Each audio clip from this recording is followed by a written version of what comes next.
So we are going to do a quick run through here. So hello, folks. Session 7 time. We missed last session's recording because I was dumb and didn't press a button. But last session, our stalwart adventurers escaped from the incredibly terrible trap I had stuck them in by using bone shards as lockpicks and ripping shackles out of walls and tricking the mouthless monks into coming at them. They managed to recover almost all of their gear, but as we discovered, during their downtimes, they didn't recover all of it. Now, when they got out to the main building where they had been captured, they discovered they were in a cathedral that they hadn't seen in town before, and for good reason. In it is the body of a saint. A small saint, to be sure. It cured them of their mouthlessness themselves, and help them in other ways. There was an interesting little bit of role play from Mr. Escanor, who was given a very touching and deep option, which was to abandon his vengeance and rage and become a different kind of paladin. He, of course, decided fuck that and went for more vengeance and rage. Good choice.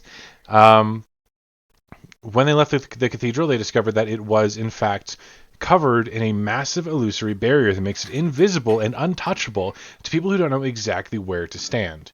Then we got into some interesting downtimes. Mr. Greff chased a lot of butterflies and pioneered the butterfly and cheese sandwich. It is not tasty to anyone but him, but it is there. Mr. Rocks decided to alter the blessing of his patron and learn how to read any language possible. He quickly discovered the downfall when he tried to interpret the tomes, the journals he had found on the monks' in the monks' chests and their belongings. It doesn't decipher code. Now, he did take some time and deciphered a fair bit and discovered the journals, maybe not all of them, but at least some of them are clues to the whereabouts of very powerful, very dangerous relics. Mr. Yalek went through his goods again and discovered that a book, which he'd been keeping secret and safe from the world for years, is missing. It wasn't included in the goods that he got back. That is a guide to amorality, and it is essentially how to become a lich for dummies. He did discover the usage of his gray cube, a cube of fate, which gives him additional protection from unfortunate events. Bryn McFife has officially, for all intents and purposes, disappeared, and in his place is a new man, Dare de North, who his companions will occasionally recognize by his mannerisms, Bryn's kind of personality quirks. Thanks to the hunting, potential bounty hunting that's going to be happening on them, new bounties and stuff, because Mr. Escanor decided to reveal the abilities, names, faces, and doings of the company. He just disguised himself as best can be. Mr. Ragnar, you decided to become a professional chef, which is a definitely new undertaking for him. He spent 2 days training and is about 2%, we'll say, of the way done. He can't make anything much more complicated than grilled cheese right now, but that is coming eventually. And Mr. Escanor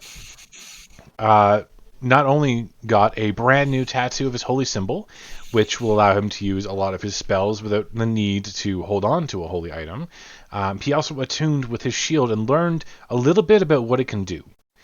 And now we're going to catch up to the party as they get back together at the Burnt Out Inn and potentially the place of their future endeavors and base. Potentially a building they're willing to purchase. Maybe we don't know yet. But the party gets together, discusses exactly what's going on, and I will leave you guys to it. Just for a little bit.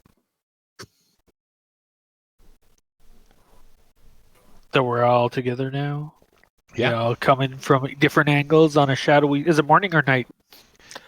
It's been 2 days, and you guys are kind of getting up after breakfast kind of thing, and making your way towards the Burnt Out Inn, which you know you will find the vast majority of your friends at.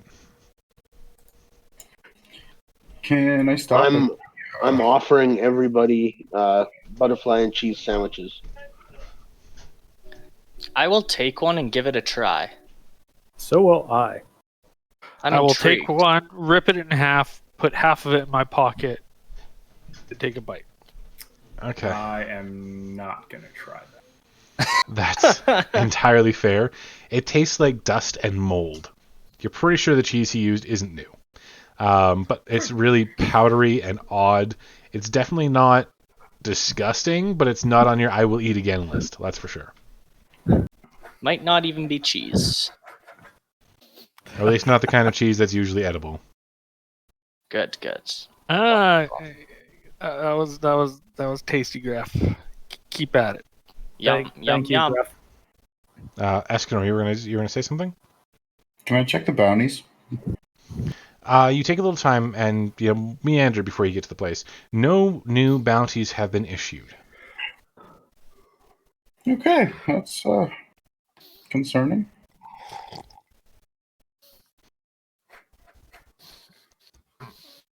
All right, so anybody got any leads on what we would like to accomplish next? Should we try to renovate or purchase, I should say, the burnt down tavern here? Or hotel? Well, it's probably going to be a couple hundred gold. Or find out how much it is.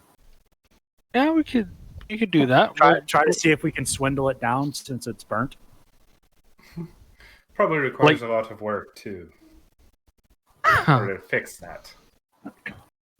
Well, that's why It's we get it lightly now used. while it's burnt. While it's burnt and used, and it's cheaper, and then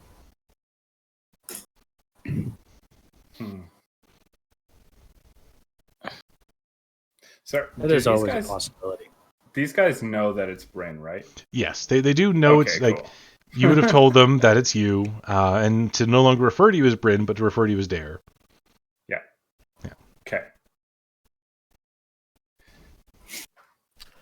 Otherwise, there might be some stabby stabs. Yeah. Make sure you thoroughly tell Graf. Yes. Who's this new guy?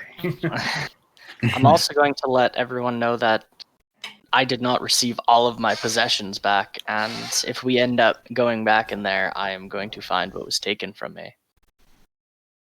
What were you missing? A book. I've had it for years.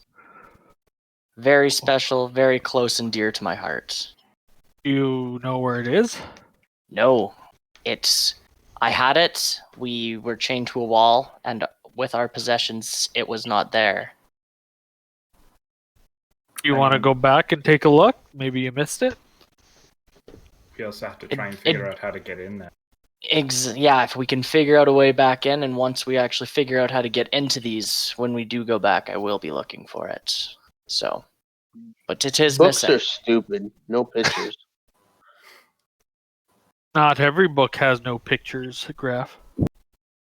Most of them.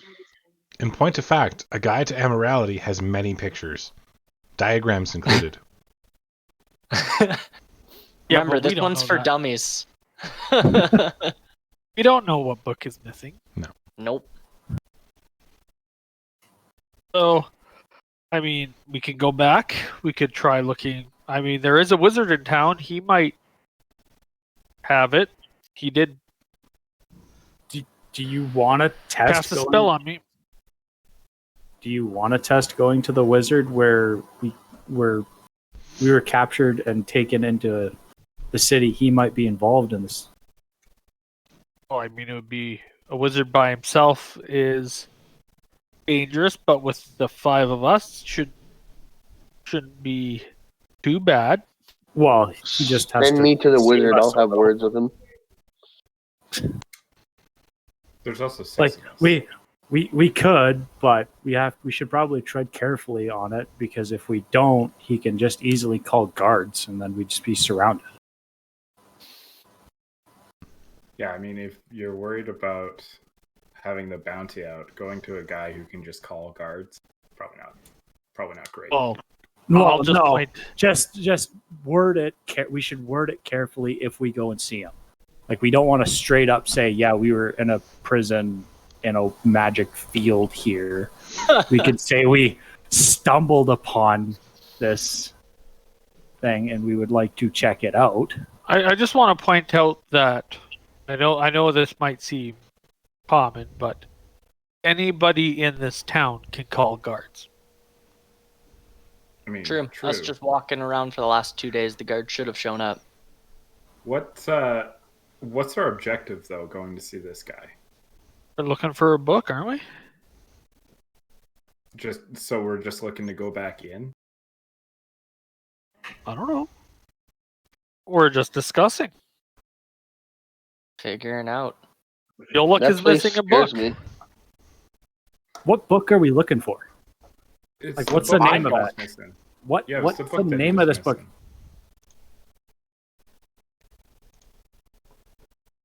I don't know. The cover's been worn off for years. Couldn't even tell you what the name of the book is. It is an old, leather-bound book. Lots of pictures in it, though. What does the inside cover say? The inside cover just has a big old picture of a squid. Interesting. Well, okay, now that we know what we're looking for. It's a book on That sea narrows it down. monsters. It's a book on sea monsters.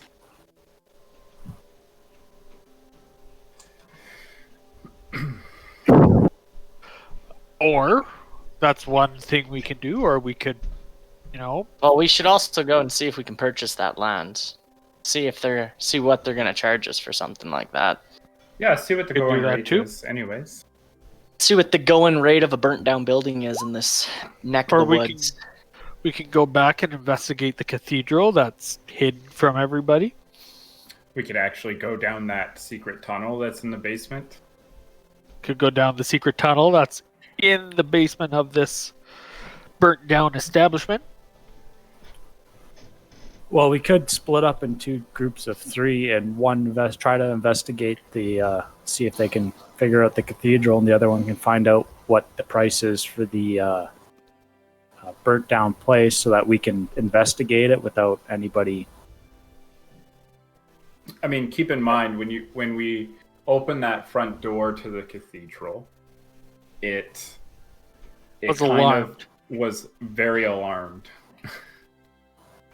Well, they just So need I'd to say- investigate it to see how they can open it up, not try to jump in right off the bat, because isn't it just a grassy field?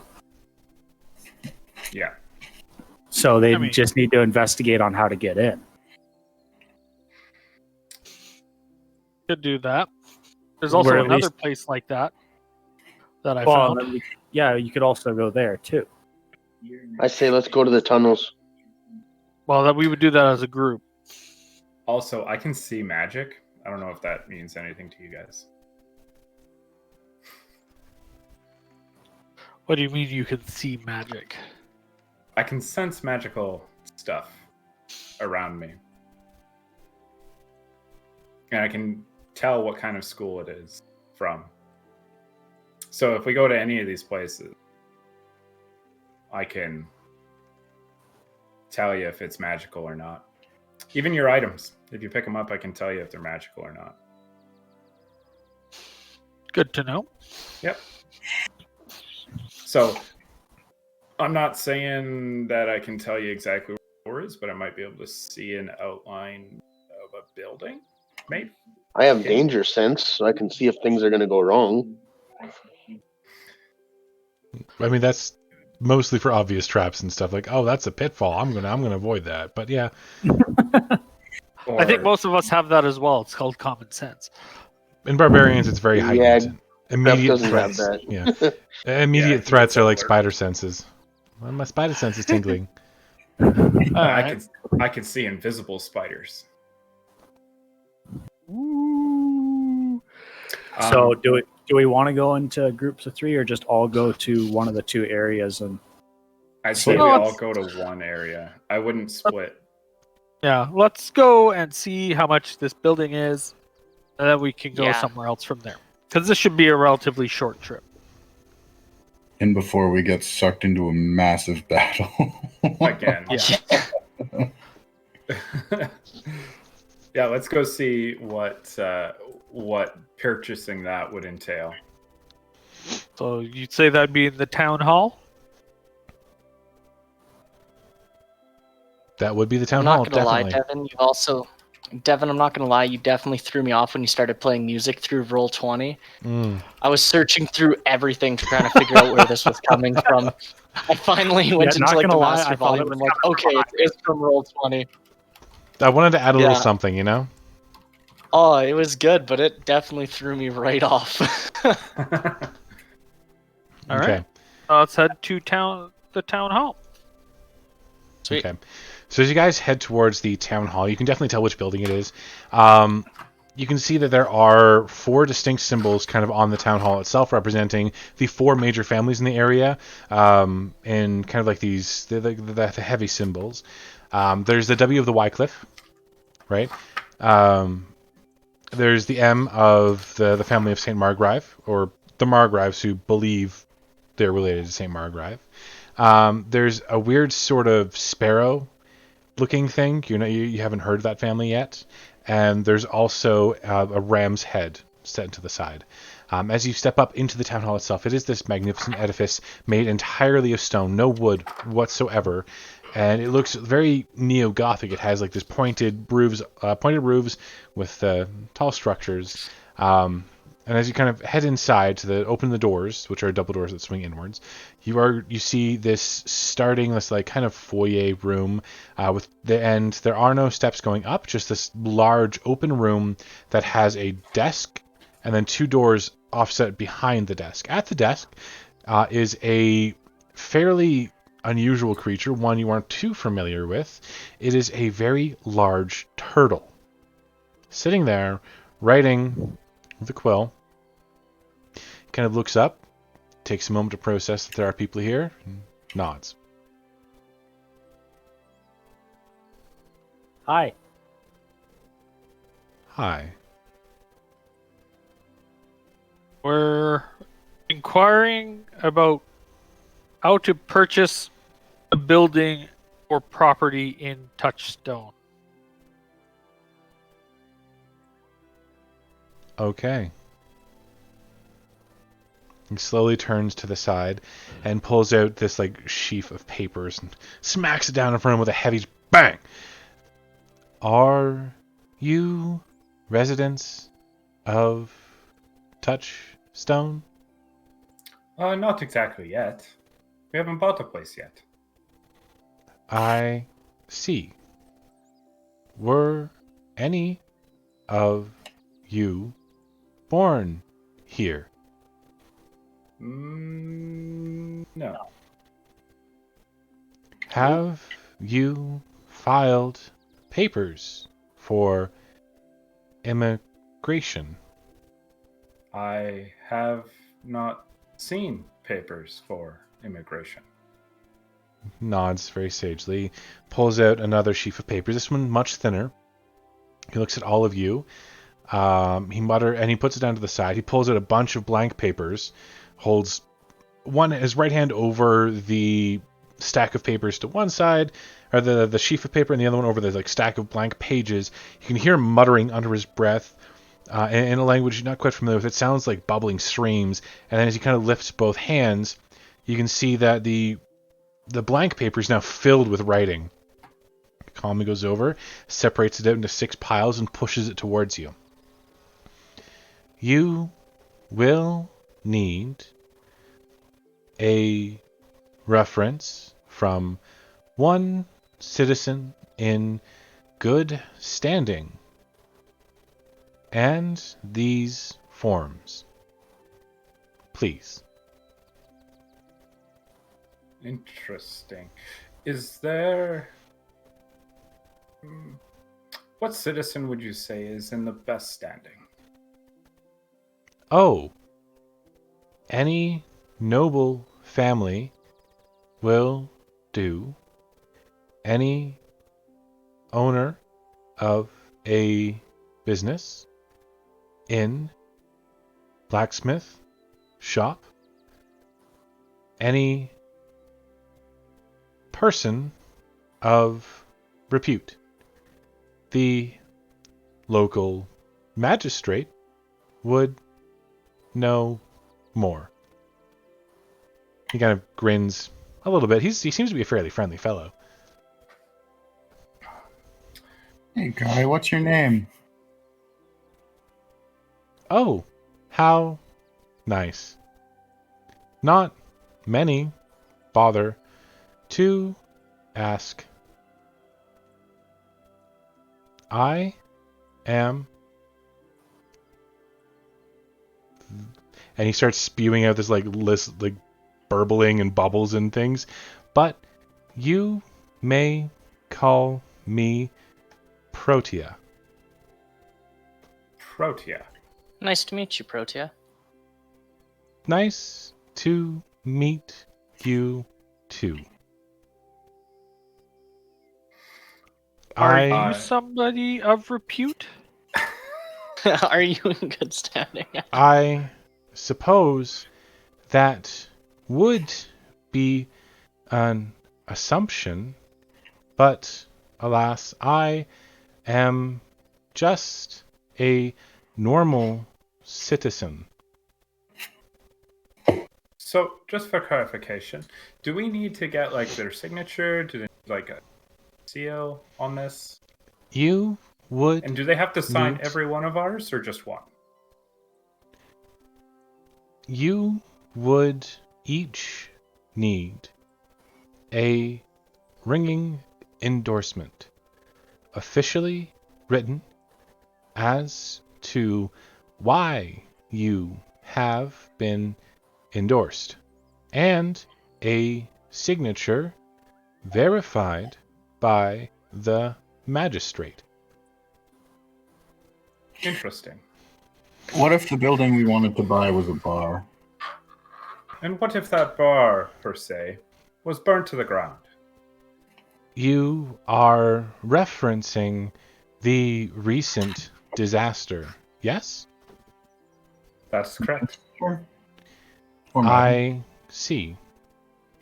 The establishment in question was owned by an outsider. And as I recall, that outsider also burnt to the ground.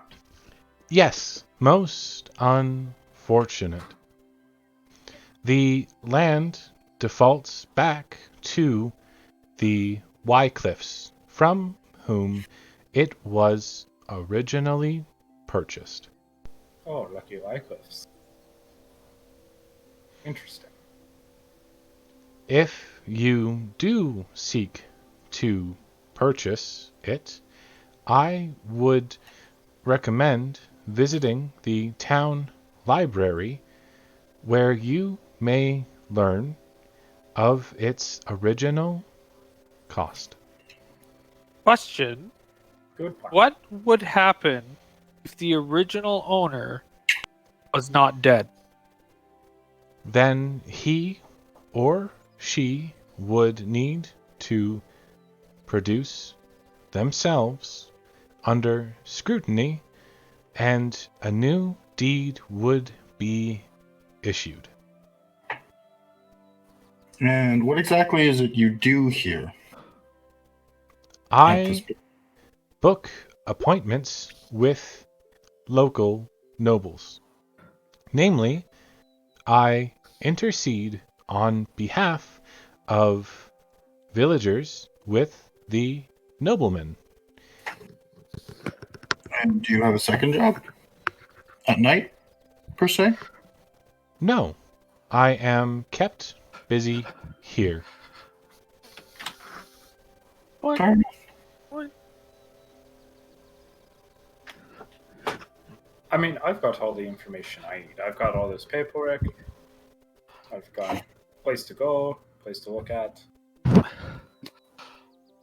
There is a small fee for the papers. The cost of the spell. That will be 2 silvers per copy. Please. I'll just put down a gold on the table. What was it? How many silvers in a gold? 10. So you paid for all but one. I'll put 2 down. Okay? Put He'll 2 gold. slowly reach forward, and you can see this time, like, You weren't really paying attention before, but he has massive claws in his hand, and he is very heavily muscled. He just takes one of the gold. The extra one's yours. You can whatever's after. Oh. I thank you, but If you're not allowed, put it in some kind of communion, whatever. Ah. A donation to the community is much appreciated, and he kind of puts it away. If you need assistance, he kind of pulls out a folded paper. Please talk to my master. He is a citizen of good repute. I would hope so. Cool. What's his name? I am not allowed to address him as anything but master. Could you write it on a piece of paper? I am sorry, but no. Could you tell us where to find him? Yes. He kind of taps a claw on the paper slowly. This is his address, or if you can teleport, I have written his runic circle for you. Wait. I'm sorry. Just hold on. You can't say his name or give us his name, but you can give us His exact access location. to his teleportation circle. Yes. He may sense hostility and end you if you have no good intentions. Okay. It's pretty. Sure. No, it's fine. It's fine. No, I'm cool with this. We don't have access to teleport, but we all have 2 legs and a heartbeat. I'm sure we can make it back. Of course. You may be discomforted by the front door, but as long as you keep those sigils, I am sure you will survive. Keep those sigils. Discomforted. Discomforted? What do you mean? It is not easy to disturb the master. He does not appreciate distractions. Do you think we could book an appointment for him so he wouldn't be a distraction? You may. Do you have time next week? Probably. I'm sure we could all make time. Excellent. I will send you a message when he is available to meet you.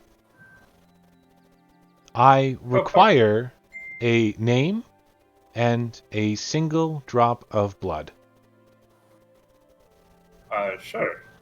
Name's Dare North, and how do we do this? Do you just pick my Could finger? you spell that, please?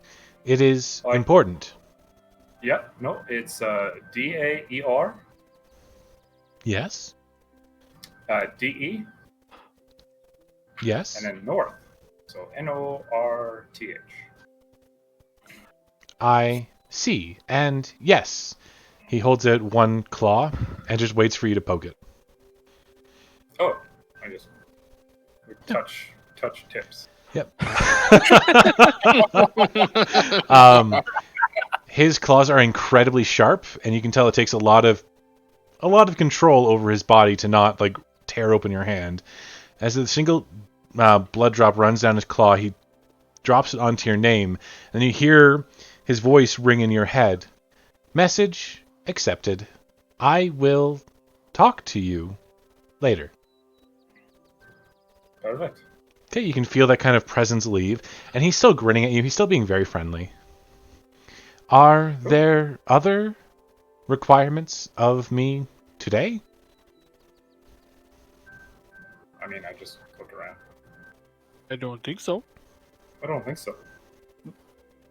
Should you require anything, please let me know. We'll do. All right. Good day. He kind of Thanks, bye. And I'm gonna wave at him. Yeah. All happily. he'll just wave very slowly back at you. He was Flying friendly. fools. Nice guy. Yes. Something's odd about that entire. Encounter? Yes. All right, I'm glad I'm not the only one that thinks that. Have we left the building yet? Yeah, you guys left. Okay. Cool. Yes, we're not doing the same mistake as the goblins. Yeah, no. But So thank the you cool for thing checking. about that yeah. So the cool thing about that is that now they have my persona name with a drop of blood next to that persona. Good time. Okay. Just I'm not sure how that's cool, but further Well, solidifies the persona rather than Brent. I see. Well, Gotcha. if it's not your actual name, though, because he needed your real name, then it might just go downhill bad for you, too. But it's Yeah, also I tied was- with blood. But it's also tied with blood. Yeah, what can people change their names? Depends if you're talking about birth name or true name or. Yeah, I was actually ready to give up my name and all that. I was just about to pull out a dagger and just cut my finger. I will Yeah. bleed for you. No, I think this works perfectly. So I don't know what you guys want to do, but the library is definitely someplace I want to check out. Yeah, let's go floor? see if we can find what the purchase price of the place originally was. Not gonna lie, you guys can do that. I'm gonna sit outside because the library is boring. I can assume Gref would do the same. Yeah, that's a safe assumption. I'm gonna look around for my book as well inside that library. I'm gonna hang out outside with the other two there. I'll look Okay. through. I'm not gonna I mean, go I'm- far. I just books. I mean, I'm going in. Okay, so as you kind of go towards, because you can get directions from the local townsfolk as to where the library is. Now, a lot of people are very non-specific because you don't look like insiders. You look like out-of-towners. And you get the distinct feeling that most of the humans here don't like other people. Because that Other turtle was... people or other races? Other races. That turtle was the only turtle you've seen. And there aren't a whole lot of other races other than humans, elves, half-elves, and halflings and dwarves. That's about it. There's a lot. There's like, and even then, there seems to be a lot of distrust built between the races here. Can No. I pass, because of my ears under my hood, can I pass as a half-human? Nobody really pays too close attention to you. Most of them just want to look at you and walk away. So a lot of them don't actually get a glimpse of your skin color. They just see like your cloak's kind of pointed to the ears. You're tall. You're skinny. You're probably a half elf. Who cares? Okay, They're so then probably more distracted that you're being around a Goliath and a Dragonborn. Yeah. Who's walking around. can By far, they are much more distracting. I try to persuade one of the friendlier ones to kind of point us in the correct direction of the library? Absolutely. So you kind of you flag down somebody. And how do you talk to them? Hello, sir. I've got the kind of feeling that other species aren't too well liked here. So if you could point us to the library, we'd head on over and it'd get us out of here that much quicker. Go ahead and roll a persuasion check.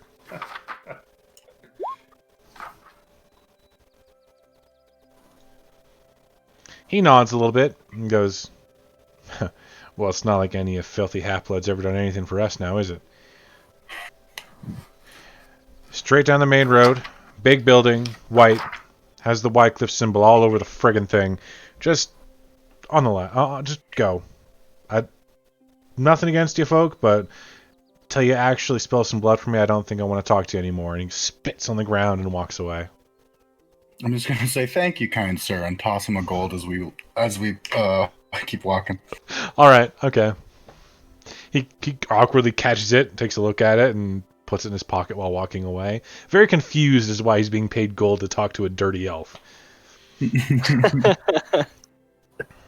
If only he knew. I mean, if he doesn't really want to pick it up, I'll mage hand it along as well. But Yeah, no, he definitely will take it, like, with alacrity. That's a month's wages for him. Doesn't matter his own personal guess opinions. that's He's going to friggin' take it. So as you guys get to the library, it is a large white building. You can see the symbol of the Wycliffe is in, like, there's a bunch of stained glass, and the symbol of the Wycliffe is friggin' everywhere. As you head inside, you can see that there are several half-elves kind of wandering around the place. Most of them share features with Euclid, who you had seen before. They are those, like, statuesque. They look pretty. They have that kind of blondish hair. Most of them have, like, blue or green eyes, and all of them move with a grace that makes you think elf. Not half-elf, but full-blooded elf. And as they're walking around, you can see a lot of them are using magic. Whether it's mage hand to move things towards them or unseen servants to carry books for them, a lot of them are using it casually as if it doesn't matter to them. Wow, Now, as, lazy bastards don't use their hands. This is inside the library, right? Yes. Okay, so I'm outside with the others. Oh, yeah. Okay, then I don't see that. Called them So- lazy bastards. Right? You can't even see them. You just sense their magical laziness. Just do it.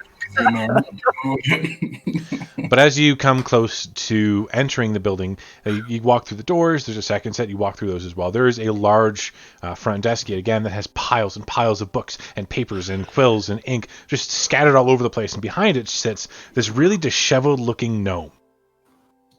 Yes. Hi.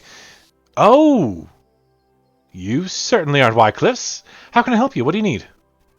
I'm looking for a little bit of information. Of course. You'd be able to tell me. You know that that inn that burned down? Yes. Or the tavern that burnt down there a while back. We'll call it an establishment. Well, let's call it an establishment. It was definitely not nice enough to be a tavern. I've been there. It sucked. Yeah, I know. That's Yes. what I'm talking about. Yes, Yeah, that one. place. Exactly. Yeah, okay. Yeah. Yep. I'm hoping Yep. that you might Yep. be able to tell me how much it cost the previous owner. See, I'm looking to buy it. Oh, so you want to can look just through. reset up the establishment. I mean, Not I'm not- in the same quality of sure, but something a little bit more classy. I'm really hoping you try to improve the quality a lot, because I mean that place had ale that I probably could have scraped better water out of, like, the mud on the puddles in the street between the cobblestones, and then that would have been tastier to brew with. I mean, I haven't had really good beer for about 20 years now, because I haven't had a chance to actually go and get any outside the town. They keep me really busy here. I mean, they do that with a lot of people. They just keep them really, really, really, really, really, really busy. What were you asking again? Oh, right. You wanted to know how much the original transaction was. Well, I can't tell you that off the top of my head, because I mean, I've read a lot of books, but I haven't read those ones. And like public records are a matter of course, and especially if we're talking about the Wycliffes, they keep really, really, really, really immaculate records. You would be looking in. Oh, this section over here, and he kind of hops down, walks around, grabs you by the hand, and starts tugging you towards the back. Oh, careful! I just had a little needle injected into me or something before. Don't He grab kind that of too backs hard. away real quick. Wait, are you taking drugs? No. I had my blood taken for some message thing from buddy up at the town hall. Oh, yeah. For a second, I thought you were greedy and not sharing. All right, come on. And he drags you along. He pulls you into the back, and you can see that there are these tall kind of cabinets. They have the wooden shutters in the front, so you're able to like open them up, take a look, and there are stacks upon stacks upon stacks of files and papers. And he says, okay, so I'm not sure exactly when the building was actually built or when the land was actually sold, but we have here all the records from the past 100 years of every business sold and every retail operation set up and all the businesses licensed and all the things like that. So it shouldn't be too hard to actually fix and find exactly what you're looking for. Now, Yeah. are these can't be originals. These are all copies, right? Yes, there are copies. Okay, good. That's what I mean. That would be silly if they were all originals. No, all the originals are actually owned by the Wycliffes. They have them all stored away. And the other families seem to have their own little things too. They occasionally stop by. They update their records. They copy things over. There was one time where I actually caught one of the Swifteries trying to steal a copy for some reason. I don't know why, but I punished him. Oh, just for some people, I mean, good harp is hard to find. It definitely is. Now, I do think that you need to probably have some help looking through everything. I don't think you're going to be able to find it on your own. If you have a group of people, you could probably build, not build. You could take one of the tables, and from there you could just kind of sort everything out and take a look, and you can see. Oh no, we can actually see. If you can find it, it'll probably take you a little while. I'd say, I don't know. I mean, it depends on how long ago it was. I would recommend at least going back at least 15 years, because I remember that the building was here when I got here. I never really visited it, and I didn't know if it was actually the Miner's Paradise. But then I actually did go visit it about 15 years ago, and that's when I first noticed that the ale was absolutely garbage. Like literally, you could probably scoop water out of the cobblestones and like brew a better beer with it. It really wasn't worth coming back to. I can tell you that. Oh no, probably not. I only ever really went there if I was really broke. I mean, I did go there for a while after my engagement fell through, and the ring that I bought was stolen. So I just That's interesting. That's interesting that the Wycliffes would go to be such a shithole. It's kind of like an unspoken rule in town that the Wycliffes only really care about the properties that are on or near the mines and stuff like that, or have to do with mining equipment or anything like that, because they do own most of the mines, which makes them a very powerful and influential family. They do also have a couple of apprentices with the local wizard here, who's I'm going to tell you, a real sketchy figure. I send like 30 or 40 notes a week to him, and he really only responds like twice a month. Maybe he's a bit of a busy fellow. You can't be so busy that you don't answer a fellow practitioner. That's just not cool. I mean, cool or not, he might just be busy. Maybe he's just not a cool guy. You know, that's what I think. That's why I said he was sketchy as all hell. And honestly, every assistant I've sent over there has never returned, ever. I don't know what happens to them. That's interesting. Exactly. Now, see, okay, I can get some help in rifling through these. Absolutely. Yep. That's fairly easy. I've got at least another four eyes in here. Cool. Can you set me up at the table?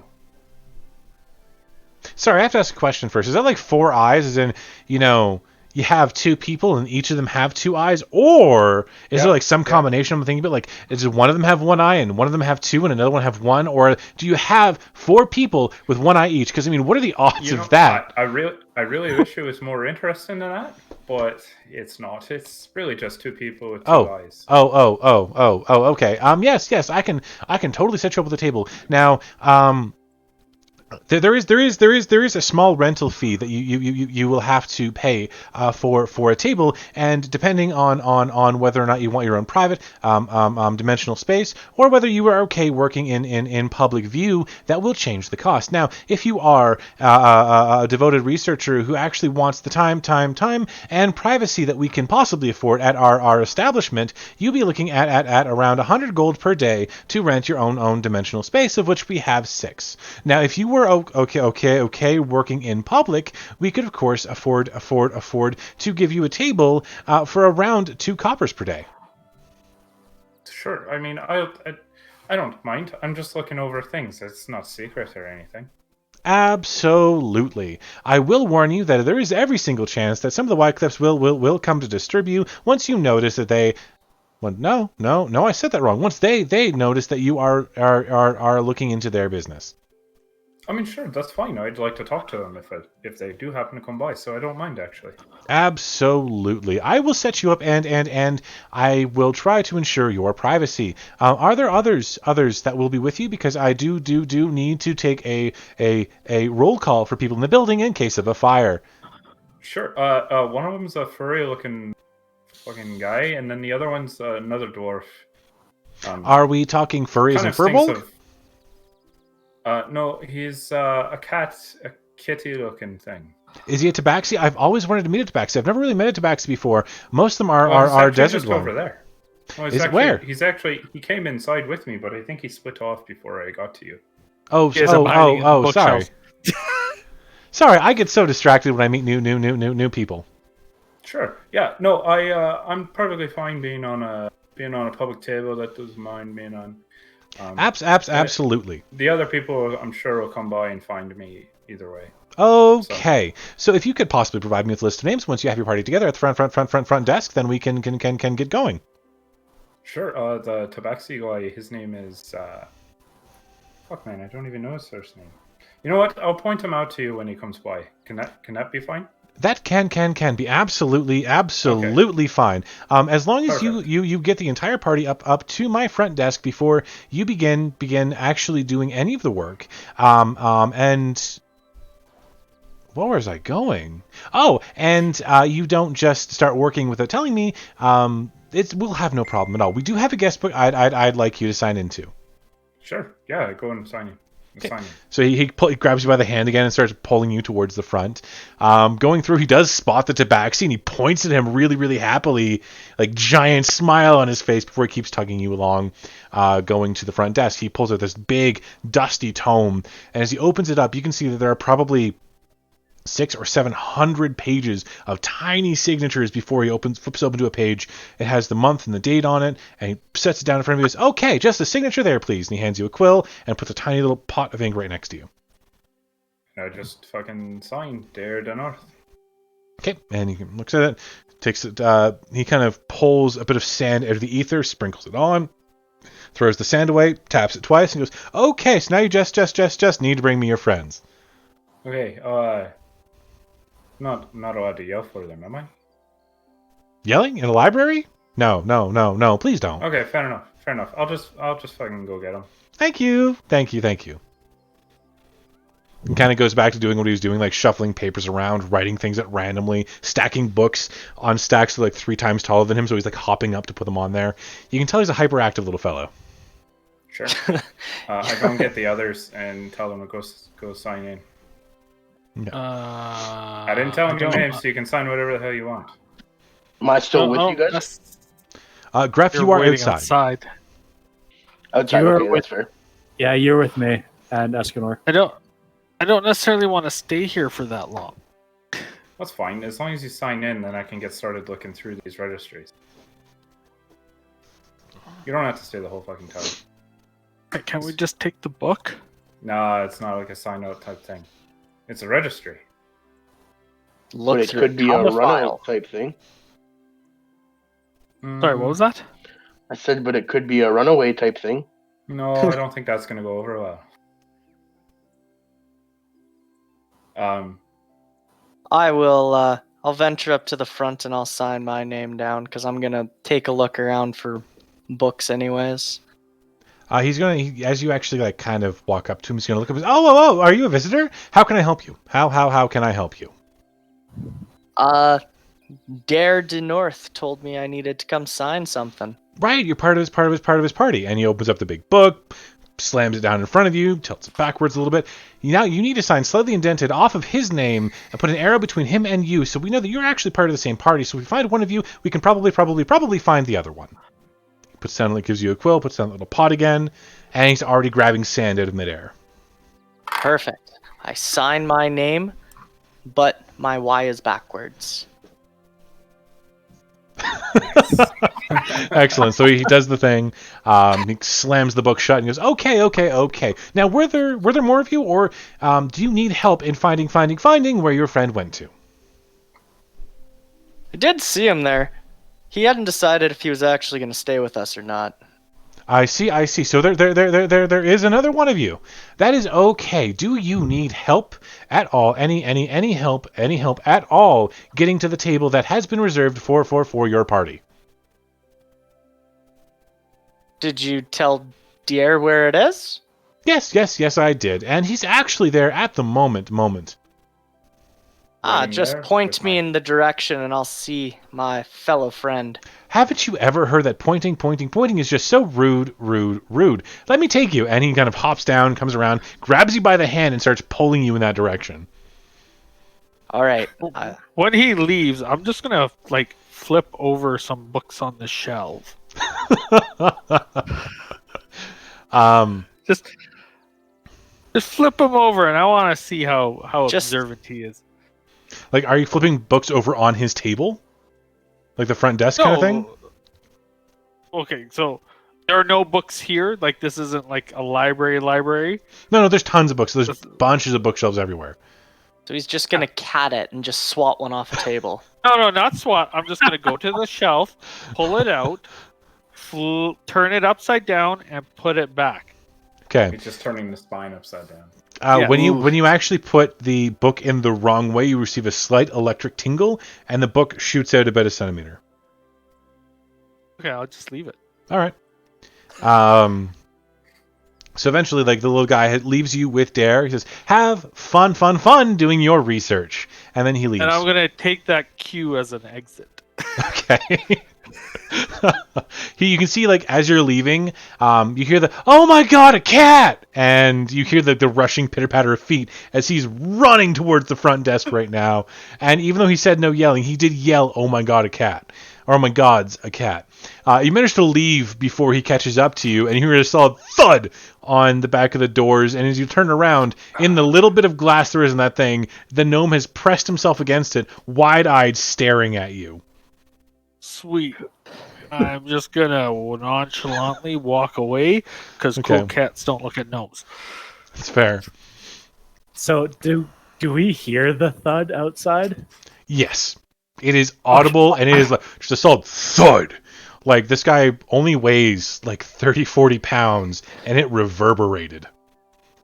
I'm gonna look at Rox and be like, "What was that about?" I have no idea, and I didn't want to be a part of it. Do you think he's okay? Does it matter? Okay, so Yaluk and Derry, if you guys are going to spend the day in the library doing some research, I'll need each of you to roll an investigation check, please. Me? Who? Dare and Yaluk. Oh. Sure. Investigation. Do. I want to make a note that I am paying special attention to any family seals, signatures that may have been signed on these deeds. Okay. So with that being said, so we're using a system of checking it, which is called library research points. It starts off for any bit of information you want to get. If it's common, rare, or essentially impossible to obtain, there are different difficulties assigned to it. First, you're going to make your investigation checks to work through the library's research points for one given topic. In this case, it's going to be finding the cost of the inn. And then you'll roll a history check to determine whether or not you made it that day. And we're going to subtract a portion of the research points left from your roll. So if you roll well, you can find it on the first day. If you roll poorly, you might not find it until the last day. So I will get one of you to roll a history check with advantage, because there's two of you working at it. I am proficient in history. I also am proficient in history. What, sir, is your intelligence? My intelligence is 14. Ooh, so you have the +2. You, sir, should do the history check. 10. What is 4. your favorite color? Oh, Wow. nice. You managed to find the information, which is relatively common and not hard to find information at all, on the very first day. The inn originally sold for 5,000 gold pieces. Now, not the inn, the land the inn was on. In addition, Interesting. there were 4,000 gold pieces worth of building materials and construction costs related to that. So in total, to get the inn up and running, or to get the inn up, it was 9,000 gold pieces. Now, you do find a list of its inventory when it first opened, which tallies it at another 3,000 gold pieces. To get the inn up and running and working with beds, with mead and ale and all that good stuff, including food, you're looking at 12,000 gold pieces. So 12,000 gold pieces to start the inn. Startup cost. When the inn, Was when, that's the startup cost, and you can expect a return of about 10 gold per day from that inn. depending on the level of class that we wanted to have. Exactly. This, like, the 12,000 is the base requirement for the miner's paradise. So it's probably going to be a little more expensive to set up an inn that is better than that. Sure. So I think what we're learning here is that we're going to need investors. I will be Or right rob back. a bank. Or yeah, sure, we could rob a bank. The other thing that we can do, and I'm seeing that these are deeds. We might be able to get away with a little bit of trickery. Not per se on this parcel, but maybe on other ones that may net us some money. Yep, a little smudge, and we might be laughing. Especially with some of these references, we might be able to get away with maybe a dummy or here or there. Yeah, maybe a little bit more than we should have been able to. Okay. Now that you're back, Devin, that was just that was for a whole day of researching. Okay. I don't want to dog ear this page, but I want to take a mental note of this page in the book. Absolutely. In much the same way that copies of those immigration papers were made, you could actually request that the librarian make a copy of this for you. Would they do that? Well, 2 silver pieces. Oh. Okay, well that's even... Can 3. I find... In our flipping through, can I find the clearest picture of some of these signatures that are on here? Yeah, I would say you could find some pretty good signatures. Okay. Because they're not using seals or anything, it's just signatures, probably. The seals aren't present, but there are little marks, little pressure marks that make you think that seals were used. Okay. I am going to find the clearest one. Mm-hmm.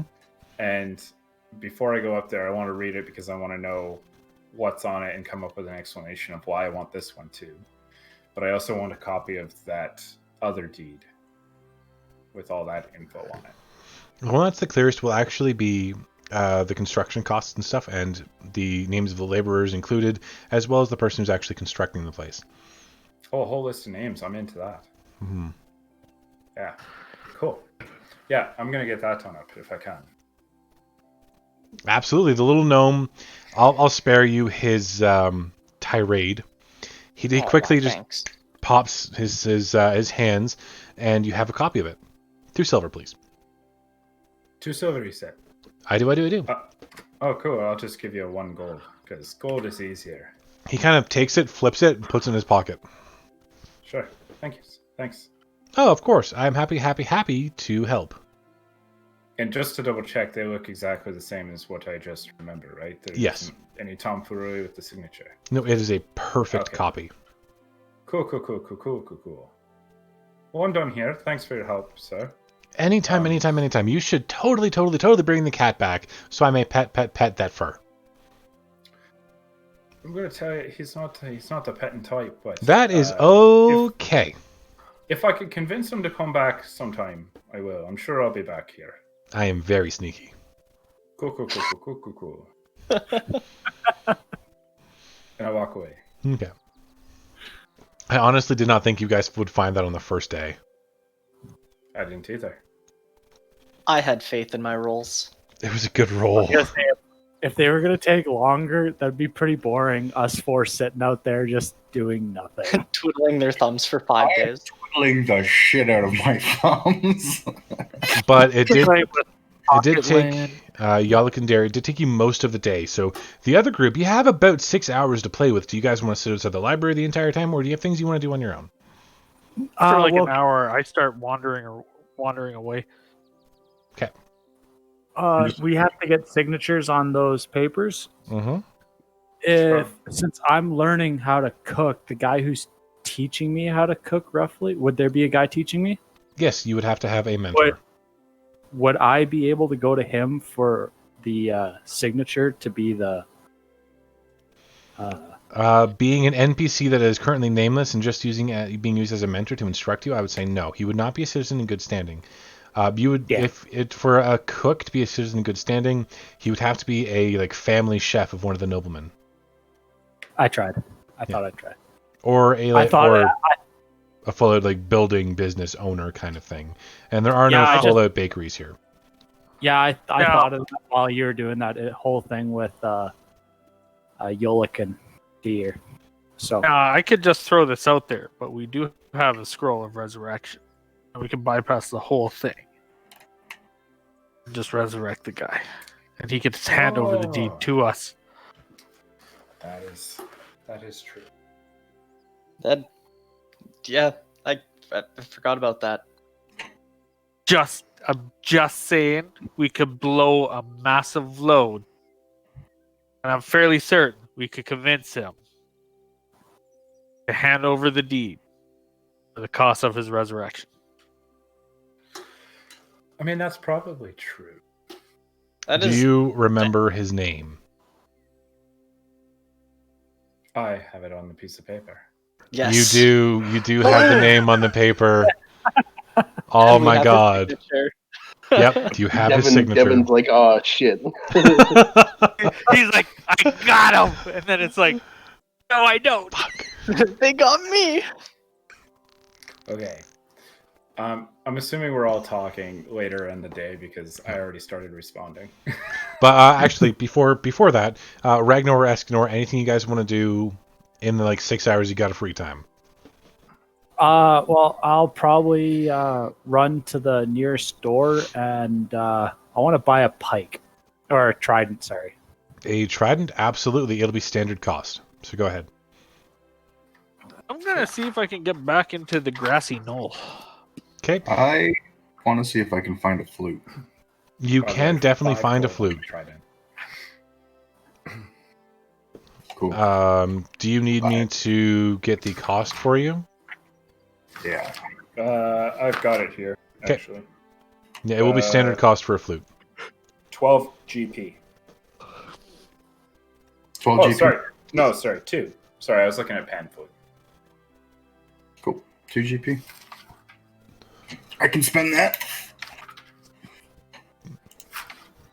the rest of the time I'll just be playing with my cards. Okay. Once I get the flute, I'm just gonna go back to the library and play. Okay, are you already proficient in flutes? Yes. Perfect. No need to train. Sorry, Gruff, were you doing anything? No, I'm probably just chasing butterflies again. Fair enough. Sorry, Rox, you said you were trying to get back into the grassy knoll kind of thing? The grassy clearing? Yes. Okay. Yes.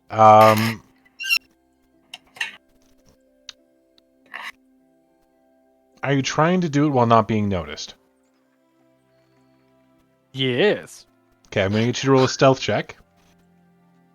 I mean, I don't know how well it's going to be in the middle of a street, but... Yeah, that's kind of the thing. It's going to be a stealth check. Don't worry. We'll figure it out. That's fair. We got this. Did I roll a 1? You did not roll a I 1. did You roll rolled a an 11 total. 16. 16 total Yeah. with 11 as your roll. So you kind of walk up to the place and you try to blend in with the surroundings as best you can, and that's when you notice that you're being tailed. Sweet. You notice a sneaky figure following you as you're trying to walk up to this place. Now this creature is small. Not as small as the gnome, which is the first thought in your head, I was hoping. but definitely smaller than you. As it's kind of creeping along, you get this, like you can see the glint of steel at its waist and the faint shimmer of metal underneath its cloak. The thing is armed and armored. Okay, I'm going to go down a back alley, Mm-hmm. and I am going to scramble up a building and get onto the roof and hide and see if he tails in. I'm going to try and tail him if he doesn't see me. Okay. I'm going to get you to try a stealth check with advantage because you are hiding out of plain sight.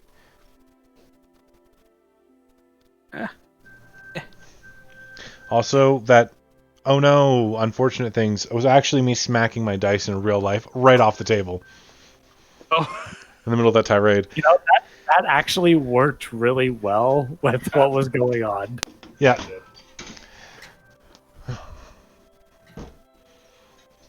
I like to bring my characters to life, obviously, and that's entirely why I did it, not for any other reason. Oh shit. Okay. You see this character kind of take a moment. He steps into the dark alleyway following you, and you get this briefest flash of light coming from underneath the cloak, and then you can see these like red-ish footprints from where you were just standing, and you actually see your feet are glowing at the moment. But you used your claws to climb with your climb speed. You didn't use your feet, so there's no tracks leading up to you. Your tracks just stop in that alleyway. The creature hesitates for a moment, pulls back its cloak, and you can see this like spill of greasy black hair and this ashen skin as a creature that looks kind of like your dwarven allies, but not exactly the same, looks around very carefully at the ground and up and around. You being hidden, he can't see you quite. Then he kind of mutters to himself. And do you speak Undercommon? I do not. Okay. You get the sense that he's waiting for something very, very quietly and patiently. He waits and he just stops. You can actually hear his breathing slow down and then stop as he stands still.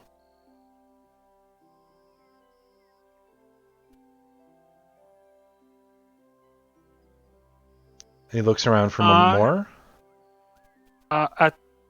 I'm going to so how long is that entire him stopping and whatnot? About a minute. Okay. So in that time, I guess after 30 seconds of him stopping, I'm going to cast invisibility. I'm going to drop down into the street. I'm going to try and pickpocket him. Okay. I'm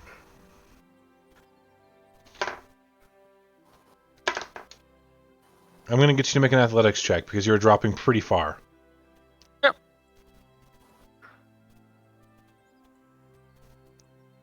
Where is it? There it is. Will it be with advantage as a cat? No, I don't get it. No. Worth a shot. I'm terrible at fucking... Okay, so you It's land. not so bad.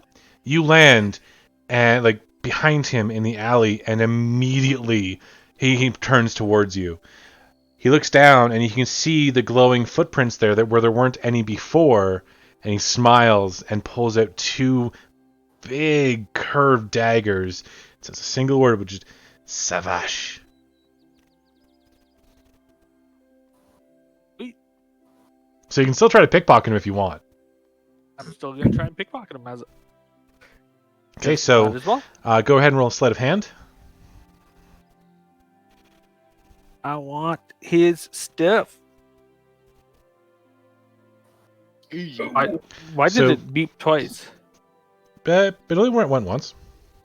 Oh, did it? Oh, Yeah. okay. You are invisible, so you have advantage on the sleight of hand check. He still can't see you. He knows you're there. He just can't see you. Fair enough. I will roll another one. Where's my sleight of hand? You don't know what I'm doing with my hands. You can't see me. It's terrible. Roll. You no longer have mage armor, right? No. Okay. And so what's your AC at the moment? It would be, well... 11 plus dex. No, it's leathers. Yeah, so... 14. Okay, so you sneak a hand into his pocket, and the moment he senses you touch him, the dagger jabs into your arm. You manage to grab something before yanking back, and you can see the blood pouring down your arm, illuminating your figure as the invisibility magic slowly fades, you having been attacked. Fair enough. Don't worry about that. Not worried about it. You are going to take 4 points of damage, and you're going to make a... what's it called? Constitution save. And did we have any healing on the 2 days that we were off? Yeah, you're fully healed. Fully healed? Okay. Cool. I should probably do that too. Yeah, I did do that. You have a moment of lucidity before the entire world begins to swim in front of your eyes. Oh, The look at that. the creature grins, and you can see his teeth have all been filed into points, or maybe he was born that way. You're not sure.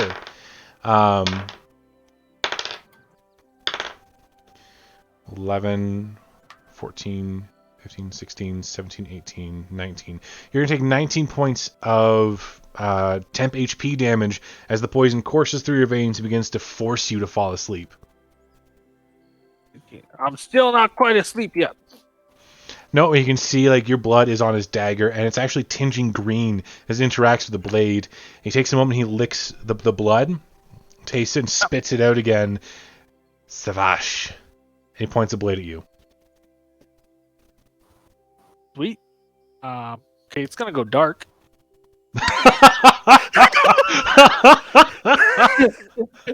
Okay, so you're going to just cast darkness?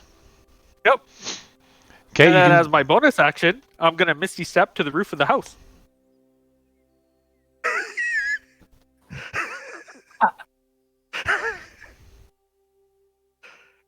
And I'm gonna fall asleep up there, I hope. Okay. So the you can see he immediately like goes into a stance, has both daggers kind of up in front of his face. Underneath the cloak now, like what you actually touched, is this solid layer of like black steel chainmail that makes not a single sound as he moves. And as he looks around, you can see his eyes flick to this kind of reddish glow. He definitely has infravision. He can see heat signatures, but he doesn't seem to be able to track you in the darkness. And as you kind of pop out of existence and then step up onto the building roof beside you and kind of crouch down, you still feel that insidious poison at the back of your mind. Go ahead and make another con save. Watch me fail this one. Here I go to fall asleep. You take 10 points of temp HP damage again. And I fall asleep. Yep, you pass out on the roof. Fortunately, you were able to get to a point where you're not going to slide off easily, and it is a tiled roof. It's slippery, but the ridges do catch on your armor, preventing you from slipping any further off. I also could claws. I could Yeah. just You're going to be asleep for a full day. No one's going to find you until tomorrow. You're not going to be awake until tomorrow. But well, you don't see him, but he takes a moment, looks around, and checks out to see like if there are any more paw prints. He looks, and then he walks off, still eyes like lowered on the ground, focused, trying to find, pulls back that cape, and continues walking. enjoys. Mm-hmm. All right, so for the rest of the party, Rox disappears for a full day. He's gone. The rest of you meet up outside the library after a few hours. Escanor is playing on a flute, a rather pleasant melody that you're not sure where it's from, but it makes you feel things on the inside. Gref is smashing butterflies with that massive hammer, and every time he accidentally makes contact with the ground, there's a great thundering boom, which scatters the butterflies and scares the shit out of a lot of people. At this point, there's a building crowd watching him do this, and whenever he actually manages to hit a butterfly, a few people cheer, most people jeer, and the guards begin to get closer. Would you say his hammer swings are rhythmic? Kind of, sort of, yeah. Can I play my melody along with them? Are you attempting to kind of like He's just my de-escalate drum. the situation? Sure. I wasn't All right. Sure. All right. I will let you roll either a performance or a persuasion check to add the kind of thump, thump, thump to your music and see if you can get them to believe that it's just a performance piece and not a stupid Goliath swinging a magical hammer at butterflies. Okay. What like the the- fuck? Nice. Nice. This All is right. amazing. All right. The guards do back off with a warning that if you are going to continue performing for money in the city, you need to get a license. This time, they'll let it slide. It wasn't for my... But you are tossed tips and coins from the crowd. Out of the gathered, like, probably 40 or 50 people, you managed to scrape together 2 gold pieces. Dope. Paid for the flute. Nice. I'm just gonna pay no mind till Gref's smacking to the ground. I'm still gonna just play cards. Okay. All right. Are you guys going to do anything about the fact that Rox does not show up for the entire night? Well, I'm gonna go search for him. Let's say, I don't know. Maybe that librarian had some. Seemed pretty into the kit. He did seem pretty into the cat. So Well, maybe I'll go should check we- back at. Maybe I'll go check back at the library just in case. Maybe peek in a window or two. You were leaving as the library was closing. The library is closed. There's nobody there at the moment. Oh, he's frozen. He's frozen in a sneeze. Yeah, I was about to say it looks like he's sneezing. Sorry, I'm still occasionally eating supper, so just keep talking. Do your thing. Well, I was kind of wondering, is it nighttime right now? It would be approaching dusk, yes. Okay. Escanor, you can see at night, right?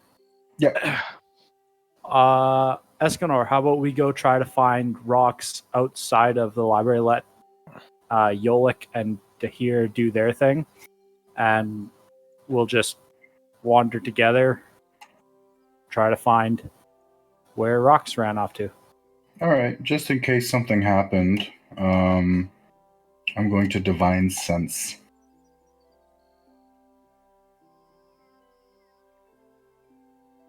Because is his alignment good? Because it does find good too. He's not powerful enough for his alignment to show like that, no.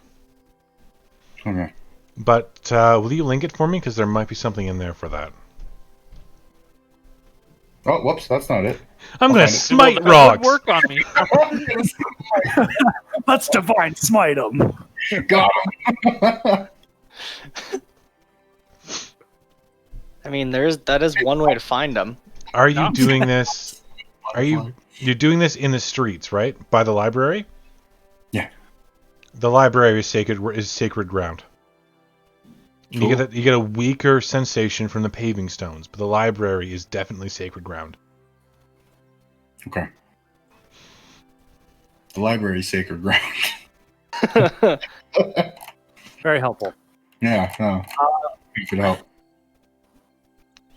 So if you guys are attempting to track him, one of you will have to roll a survival check. Let me see how I do it. I'm good at it, but I wouldn't say I'm great at it.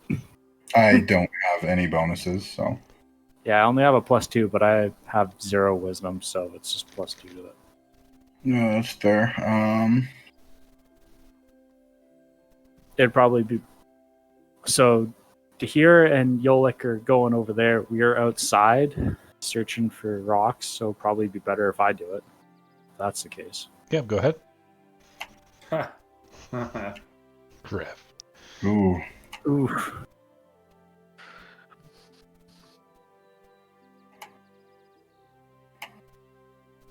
I'm focused on the ground.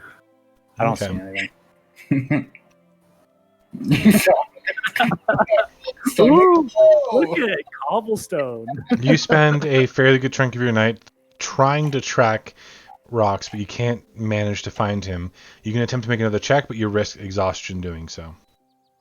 If I make a check, will I risk exhaustion? Actually, you're helping him, so you guys do make that check with advantage. So you can roll again, take the higher number. Oh, dope. Okay. No, you don't manage. Not that much greater. No, you don't actually manage to find him. No. The sleeping kitty hides better. Mm-hmm. Yeah, against the dragonborn barbarian who stares at the ground. Yeah. You have found a muffin, but that's about it. Ooh, a muffin. Is Yeah, it moldy? It is definitely moldy and garbage. Oh, well, I'm just going to throw it out. There's no point in having it on the ground. It's Fair. gross. Do I see him throw it out? Gives No, it to they're Graf. far away from you. Damn it. Save that for Graf. Okay. You might want. Would you There's guys? been a new flavor of his sandwich, butterfly sandwich. Butterfly No, muffin sandwich? Oh, No, this time it's moth. Wait, Oh, is yeah. the butterfly like the butterfly sandwich? Is it just like butterfly jam that he scrapes off of his hammerhead? Yep. Because that's what I was thinking. Yep. that's decent. Cool. Sounds Since- legit. It's gross. since But we're- I'm gonna just have my guy go in for the night because I'm not gonna risk exhaustion for that. I'm gonna tell the guys I can't find them. Hear that, Rox? You are not worth one single exhaustion level. Hey, it's obvious I can't find them, so I'm too busy finding moldy muffins. So It's fair. I mean, metagaming, big he's boy. going to recharge on the roof anyways. He's going to He be is. nice and bright and He's sunny on he's there, gonna have so- a fantastic night's sleep, unlike any he's Yep. ever had before. He won't. He's gonna be in such deep sleep. He's not even gonna move. So, I mean, Can I ask around if anyone's seen him? I will get you to roll an investigation check if you're specifically looking for him by asking people. Okay. And Ragnar, you went to bed, right? You were like, "Fuck this, couldn't do it." and left. Yeah, he did. He did go to bed. Yeah. All right. Yeah, you're on your own. Yes.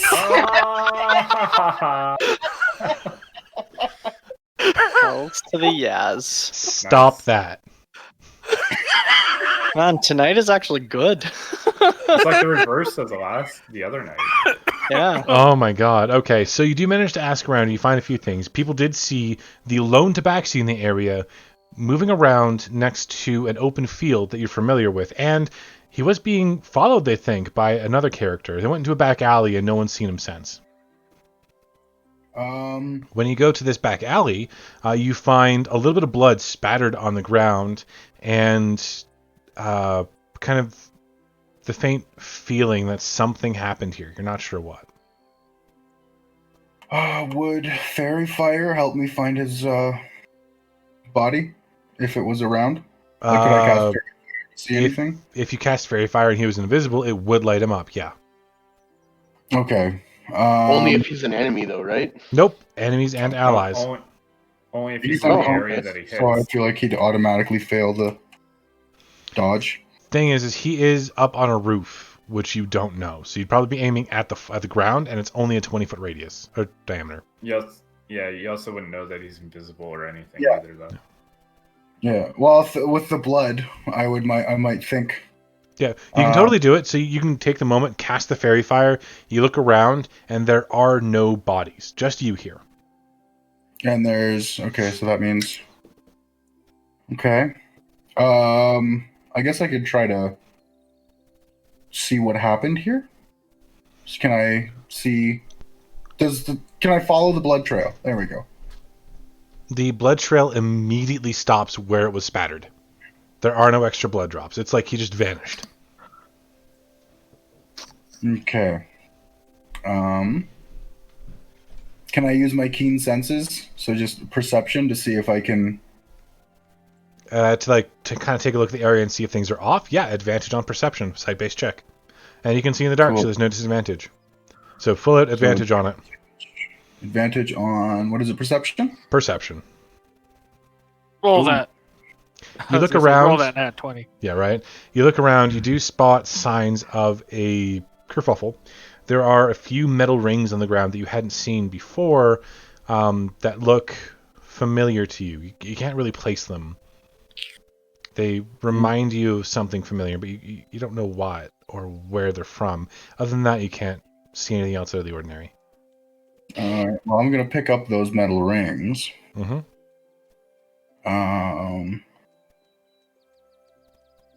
Are there any tracks? There are two heavily booted feet walk away from this place. And I can't see any tracks from rocks? No. Do the heavily booted feet... How heavy is rocks? Would he make the feet look... He doesn't wear boots, so he, Well, just if he was getting carried away, then if he's heavy enough, the boots would be deeper on the way out than the way in. The boots seem to not change in weight or dimension, and they're too small for his feet. Okay.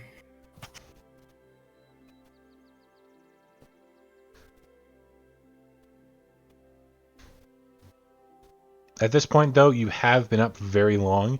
I'm going to get you to roll a Constitution saving throw to avoid exhaustion. Oof.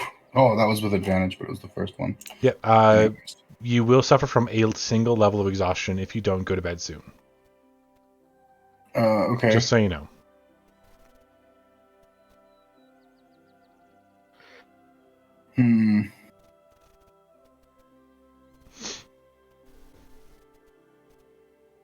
Just give me a sec to look through my skills to see if there's Yep. anything else I can do. We can always come back to this place tomorrow. That's true, but who knows what'll happen between now and then? Could be pressing that we find him. It's true. Did we see anything interesting looking through those library windows? The place is shuttered and kind of closed, so no, you can see through the windows, but it's just a dim, dark library in there. No shapes move, no lights flicker, just dim and dark. Okay. That's what I How figured would happen. Yeah. high is the roof?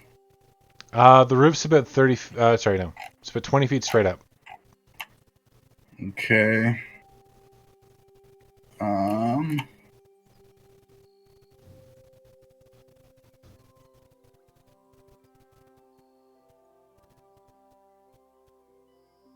Keep in mind that unless your character is very familiar with Tabaxi, he doesn't know they can climb. Yeah, I know.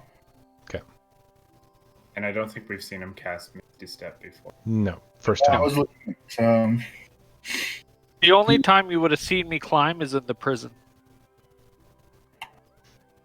okay, If well, you were paying attention or saw me do it, you would know I can scale surfaces. But don't know if you would remember that. can I roll to see if I did see that? Because I know I was in the fight, but can I roll to see if I acknowledged what happened? That he was on the roof? Just give me a flat d20 luck roll. Okay. If you want to use this roll, you will be burning your inspiration. This is getting a hint outside of the normal status of the game. Oh. That's Oof. You were too busy trying to free yourself. Unfortunately, you didn't catch it. Alright, then I can't find anything. No. I'm going to head back to the inn real quick and let everyone know, and then I'm going to kind of camp out at the spot and go into a trance. Okay. Sounds good to me. Oh. Can you guys still see me? Am I glitching out? No, you're good. You're good. Okay, fine. Okay, it just says that my status to roll 20 has been interrupted, so I don't know what's going on there. Okay, so the morning does come. You guys kind of wake up. Escanor, you've tranced in this area. It's not super comfortable, but it's good enough for a night's sleep. Roxy, when you wake up in the morning, like the first thing to wake you is this pain pounding behind your eyes, like you had 5 or 6 cups of wine last night. Just kind of blink into focus. You just have the worst hangover you've ever felt, and you kind of get up. Bleary-eyed, you look around, and for some reason you're sleeping on a roof.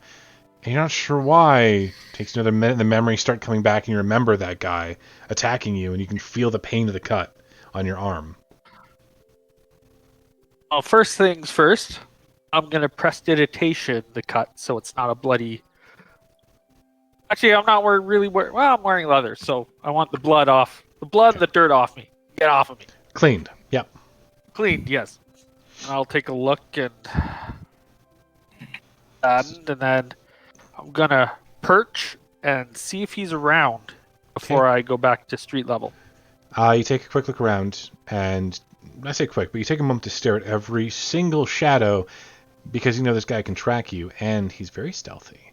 But the only thing you see is Escanor, cross-legged, in the alleyway in which you were accosted. I'm gonna drop the half butterfly cheese sandwich around Escanor. Okay, so Escanor, there is a little thump, and as you kind of come out of your trance, you can see the scattered remains of a butterfly and cheese sandwich. Half of a butterfly and cheese sandwich. I'm gonna look to see where it came from. You And look then I'll up. do like the little. Okay. You can And see wait. him perched right directly above you. This cat just looking over the edge, like grinning, as his claws are like in the roof. That explains a lot. I'll just You kind of shuffle down the side, all keeping an eye out. Is As I are you slide okay? Like down. kind of sort disappeared of. yesterday. Yeah, I was attacked by. You said he was pale? He was dark-skinned with pale hair, greasy Sorry. hair. I was attacked by a dark-skinned, pale, dark-skinned, pale, greasy-haired dwarf. What do I still have? What I got off him in my hand? Yes, you do. What is it? I'm actually gonna get you. I'm gonna get you to roll a D. Give me a D20 plus a D12. 20 plus a D12. Okay. Yeah. D32. Yeah, absolutely. D20, D12. 28. You managed to grab a vial. It's filled with like a viscous green fluid. Rank it. No. Yeah. I have an idea what it is. I got a feeling it's exactly what he stabbed me with. But I go, yeah, so he looked at me, said Savage, stabbed me, and then, boy, did I get woozy right quick. So, Escanor, speaking undercommon as a dark elf, you recognize the word, which is not a word that is used often, and the word is actually, do you want mercy? It's a little phrase. I don't. Do I speak Undercommon? You My do. language is Common and Elvish. Oh, I'm going to stick that in there. Then. Yep, as a dark elf, you do speak undercommon. All right, cool. So what was it? Do you want mercy? Cool. He said, "Do you want mercy?" Oh, you know what he said? Yes. Oh, well, he had very pointy teeth, and I'm glad I didn't answer his question. Do I know what kind of creature he is based off the description? He is a dark dwarf, a Duergar. Cool. He's a dark dwarf, a Duergar. They're dark dwarves? Yes. Oh. No, You didn't- Apparently, they're called Duragar. But he could track me. He could track me quite well. So, I think we should be careful because he went after me pretty specifically.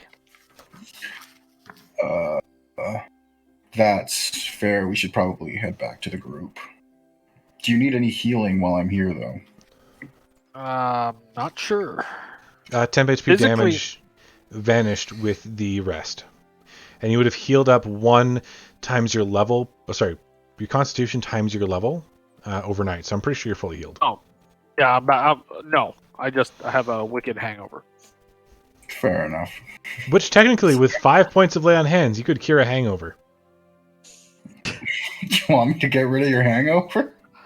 No, I'll use that as a lesson to be more sneaky. No. Then I'll put the vial in a pocket Okay. and try and sneakily make it through the streets. You don't spot anyone following you this time. You're very careful because whoever they were, they seem to be pretty strong.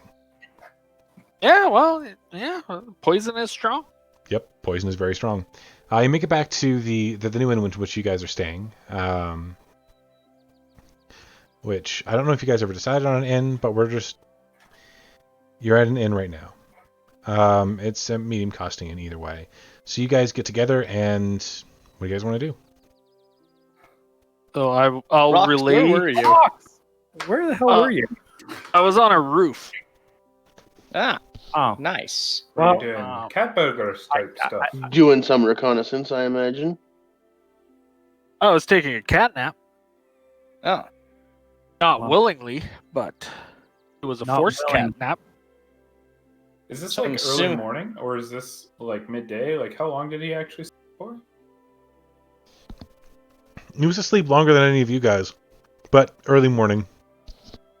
so Oh, I'm okay. assuming he tells us what happened. Yes, I go through the events in detail, how I was walking down the street, noticed I was being followed, ducked down a back alley to try and reverse the following so I could follow him. I tried to pickpocket him. I got a pickpocket, but I stole a vial. He noticed it, stabbed me. I got woozy. I managed to escape onto a roof undetected after dropping darkness he couldn't see through. Wait, What color is kind the of- vial? Yeah, what kind of vial did you get from him? I pull out the vial of green goo. I just hold out my hand. Can I see it? Yeah. I let him see it. Can I Thank you. snatch it before he takes it? I will, if I see this coming, I'm going to try and be faster. And if you Oh, guys are cool. going to fight over it, I'll be even faster.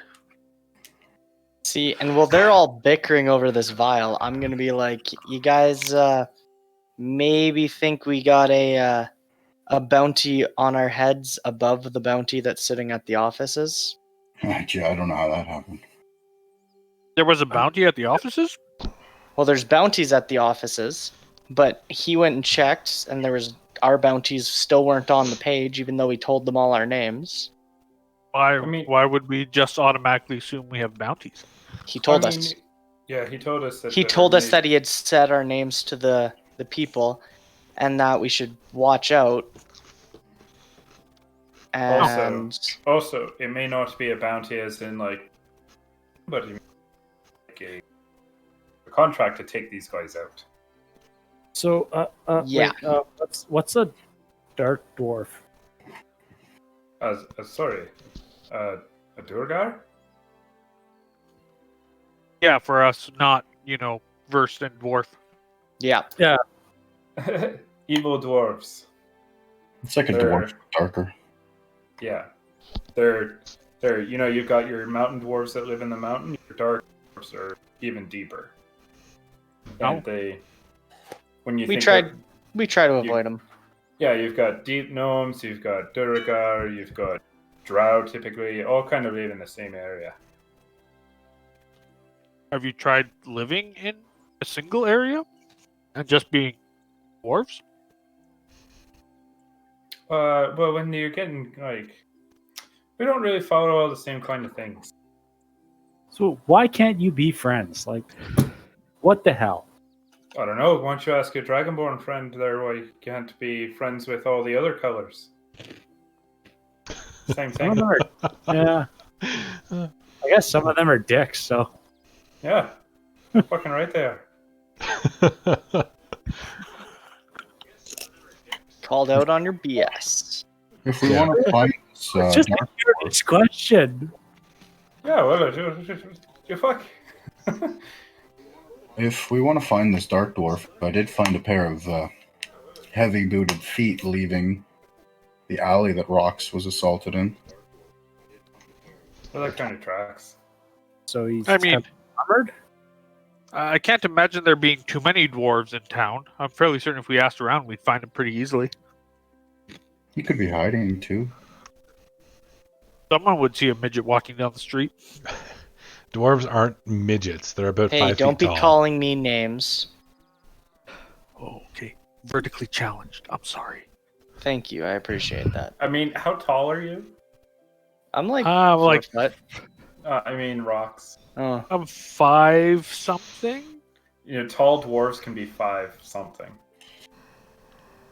Yeah, he was not tall. No, he Okay, wasn't. well, He that's was good. small. That's fair, but tall dwarves can be 5 something. I guess there's not too many people who are hiding their face here either, huh? Remarkably, Hey, how did- there are quite Oh, a few sorry. people who move through the town that do hide their faces. That's why it's not an oddity for someone else to do it. I'm gonna look out the window and go, oh, never mind. Yeah, this town is a town of secrets. That's like even spending the little bit of time here you have.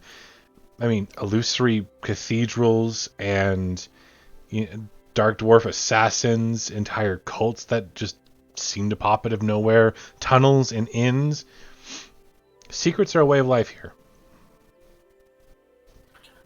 Well, I have a thought. Why don't we try? If he's trying to get rocks, why don't Use them as bait.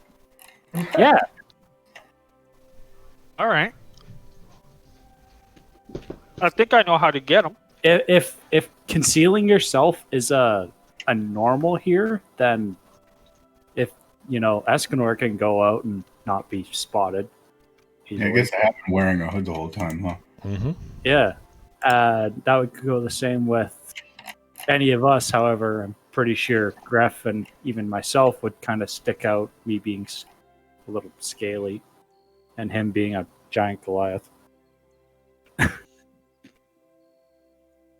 It would probably be easier for Dahir and Yolik to throw on some hoods and tail rocks. See if anybody else is trying to follow him too. I'm willing to give it a try. I mean, keep in mind we're also trying to buy a piece of land and get in good standing with everybody here. So if we're starting a fight in the middle of town, or even on a side street or something, word's going to spread. All we have to do is knock the guy out. There doesn't have to be a fight. Where did you first see him? And in front of the green meadow. Why don't we start there? It's a meadow, so we wouldn't be fighting in town. You know full well it's not a meadow. It's where the church is, or the cathedral. Quote, meadow. But we And still the would be fighting is in right town. in the middle of town. Also, before we head anywhere, I do want to check out that vial. Vial? That vial that vial. you were handing over. All right, so we all got Gref distracted, and Dare and Rox, all of you roll initiative. Hey, Oh, fuck. For a second. What are the rings they picked up? Oh, this is not good. Rox, you just flick the vial at Dare, who catches it, and Gref tries to swat at it midair to steal it, but he misses. Is it corked? I'm imagining it's corked. I'm going to pull the cork out, I'm going Yep. to stick my pinky in, and I'm going to taste it. It kind of reminds you of the butterfly of the butterfly sandwich. Oh, it's not good. And then for a moment, your entire reality kind of turns greenish, and you feel woozy, different, not woozy, tired, just out of sorts. Is it noticeable? Definitely, his pupils dilate, and they become Well, I'm gonna walk quadruple the by his size. face and snap my finger right by his ear. I'm gonna. The noise doesn't seem to bother you, by the way. It happens, and it takes you a second to recognize that a sound happened. Everything seems to be kind of coming at you from a hollow tube.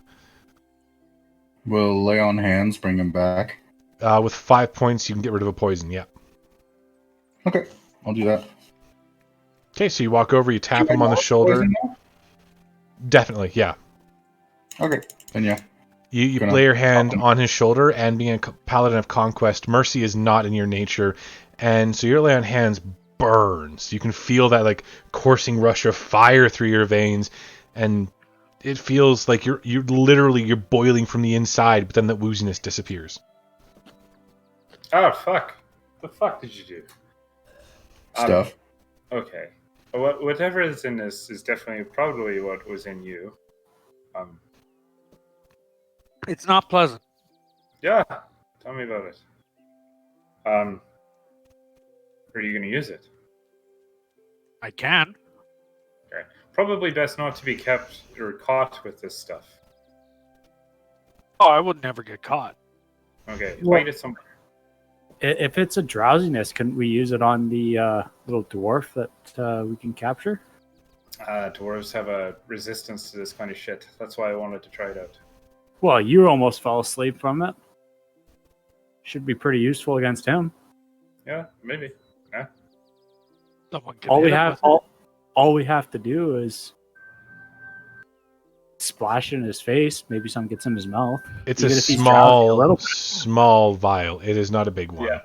It's for coating a weapon. Yeah, it's Well, only we just Yeah. that big. Yeah. Well, then we Like- just coat a weapon and just tap him with it. That's the plan. Puncture his skin. Okay, that begs the question: are any of you versed in a poisoner's kit?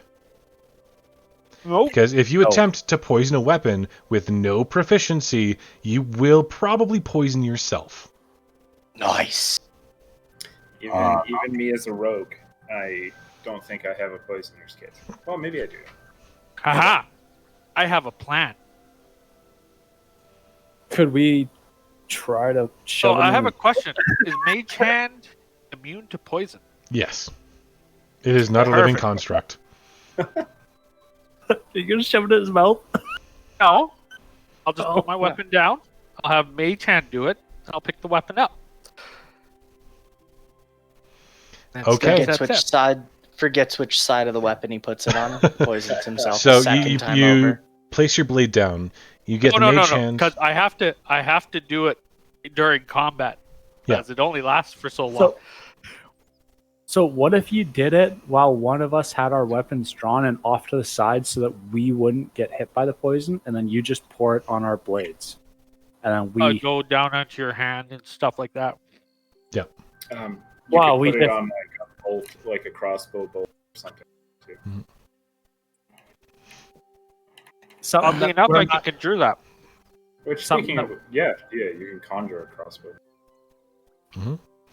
All right, so you guys are going to attempt to set up an ambush, right? Yes. With Okay, me as so- bait. So there will be a few different checks to make. First, everyone make a perception check. Oh, these traditionally don't go very well. Oof. Oh, I rolled with advantage, That's but fine, we'll take the first 5 one. is still terrible. Hey guys, I found a wall. Yeah. Yeah, basically. Okay. Between all of you, you do manage to find a reasonable site to set up an ambush. It offers no advantage or disadvantage to either side, though. It's not a great spot, but it is a spot for ambushes. I'm going to get each of you to roll a stealth check, please, except for Rox, who is trying to be obvious. I'm not trying to be so obvious. I'm trying to. Yeah, Be but a good stealth enough. check would hinder you. So My I'm just gosh, a beside plus rocks. a +6, and I still only get 11. Oh my How do you have a gosh! +6 How do to I get stealth? higher than you? How do you have a +6 to stealth? Proficient. Yeah, but Dex. what's your dex score? 18. It Oh, actually should be a plus. It should be higher. No, it should be +6. It'll be +7 next level. that's okay. Okay. Oh my I'm gonna god. use Inspiration! Inspiration! There we go. Okay, all right. This is about to be the worst ambush in the history of ambushes. Good. You guys managed to find a way to hide yourselves, but unfortunately, it is relatively obvious that somebody is there, so you have neither advantage nor disadvantage on surprising this fellow. The ambush is set up, it's not a good one. It's not going to hinder you, it's not going to help you. You guys have created no real advantage here. But We're all standing. Just standing waiting for him. the thing that you all notice is even though, and it takes about an hour of Rox walking around the meadow, even though this guy definitely noticed you, he didn't hesitate. At all. He unsheathed a dagger, tinged it against the ground to get Rox's attention, just curled a finger. Great. How far away is he? He's about 50 feet away. I give him a wicked smile and I blast him with Eldritch Blast. Fuck that guy. All right. Everyone roll initiative. Rox, you get a surprise round. Oh, that was good. So that's my initiative of 3. It'd be 6. Sorry, I rolled a 3 plus 3 is 6. And then I'm not sure what to roll for Eldritch Blast because I don't have it set up because it's new. So I'm just gonna roll a d20 and add shit. It's a d20 plus charisma plus proficiency. Why did I roll 2? So it's a 3 either way because I rolled 2 3s. Apparently this roller likes 3s. Okay. Sorry. So All right, so let's see. For initiative, we have Ragnar at 10. Cool. Before this fires up, I'm going to the bathroom. Y'all look at Yeah, same 16. here. Yeah, good call. Good call. Greth You at break. 20. Dare at 22.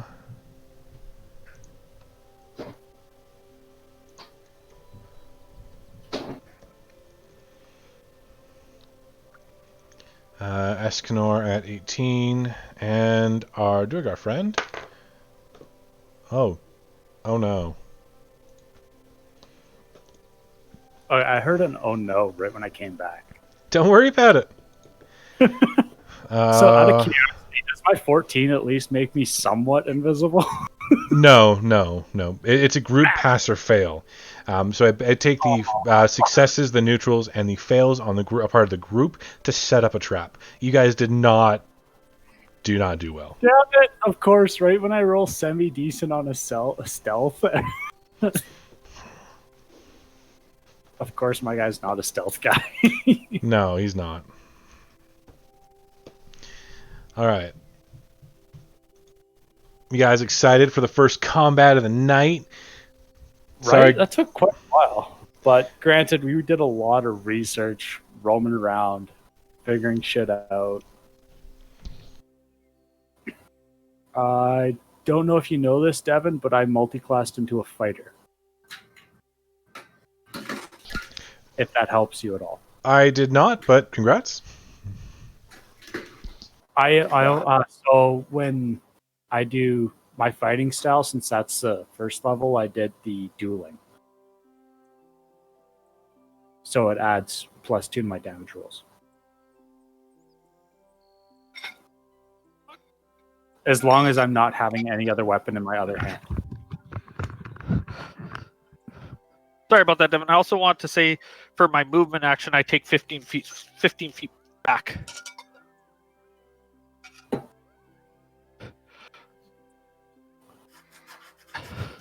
So I also read this thing, the samurai.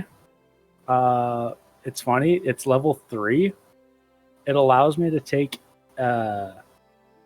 do its thing where I get 5 temporary HP. But essentially, I can do a version of a reckless attack without the disadvantage. Music. Okay. Is everybody back? I think so. Yep, I'm back. Escanor, are you here? Yup. Okay, so Rock sees the guy tinging against the stone, and his first reaction isn't to like go forward and engage in honorable combat. No, fuck that. He just blasts him with his massive purple beam of light that surprises the shit out of everybody around you. He's gone. You definitely lost him. Oh, Oh, he's back. Hi. He's back. Sorry, we lost you. Oh, we lost me? Yeah. Yep. Oh, okay. The second you said you were gone. Okay, so I have no idea where that was. Instead of engaging in honorable combat, Rox just blasts him with his giant beam of purple light. The Durgar in question, though, as it strikes him, seems to bend around him and dissipate into the open air as he grins. You can definitely tell there's something weird going on with that. Then it will go to Dare to react first in the initiative. So right now you're kind of hidden behind a thing. You know he probably knows where you are. There's no advantage to be had, and he is 30 feet away from you. Oh, I'm gonna just fucking hold up the brand new to me, not new hand crossbow. Okay. And fire a shot at him. All right, go for it. And Okay, is this not spectacular? Is this poisoned or is it? No, I don't think Okay. I don't think we. Yeah, Rox has decided the with me poison. Having the poison. Yeah. Yeah. You fire off a shot, and being unfamiliar with the usage of a hand crossbow, you haven't actually used one since your training days. It skitters off the cobbled stone and does nothing for you. Anything else you want to do? Yeah, I'm going to. The guy seems to be focusing on rocks. Yep. So I'm going to give him some bardic inspiration. I'm just going to whistle at him. Okay. Go. And he gains a d6 inspiration die. Perfect. That can be used on any roll of a d20. All right, that goes to Escanor. Oh no, Gref. Gref, you're up next. Hey, okay. I'm going to bonus action rage, Okay. and then I want to use my divine fury with my great axe for a swing. Okay. Yep, works for me. Which will miss. Okay, so you rush this guy. Your rage is boiling over, and you take a swing, and you take a chunk out of the ground. The guy in question actually seemed to move out of the way of your blow almost supernaturally, and your hit kind of like skimmed his body without actually hurting him. It will go to. Actually, if you guys want to give me a minute, we're gonna change that little music there. Yeah, It's such a lovely battle. right. It makes me feel good inside. Through my thing, I always think it's behind me. Do you have But the it's Star Trek super Death big. Battle song? I do not have a Star Trek Death Battle song, which I couldn't use anyway. But yeah. So we're gonna go here and where did it go?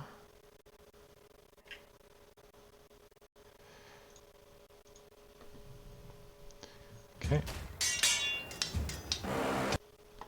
So we're gonna have a little bit of a battle going on. Sorry if it's too loud to begin with. Noise in the background. Okay, so as you guys are fighting, we're going to go to... So, Graf, you made your attack. You've used your bonus action, movement, and your action. I don't think you have anything left to give us. So, we're going to move on to Escanor.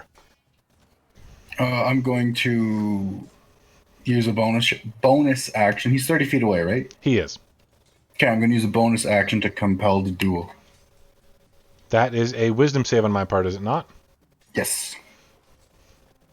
Okay, first of all, you are a half-caster.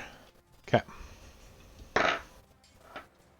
Your magic fades without even... You cast the spell, and it splinters against his body. Doesn't even try to take hold. Oof. Alright, then I'm just going to... hold on. Yeah, I'll just charge in then. Okay, so you rush at him, blade drawn, go to swing, and what do you get? I gotta find the button. Boom. Okay, and so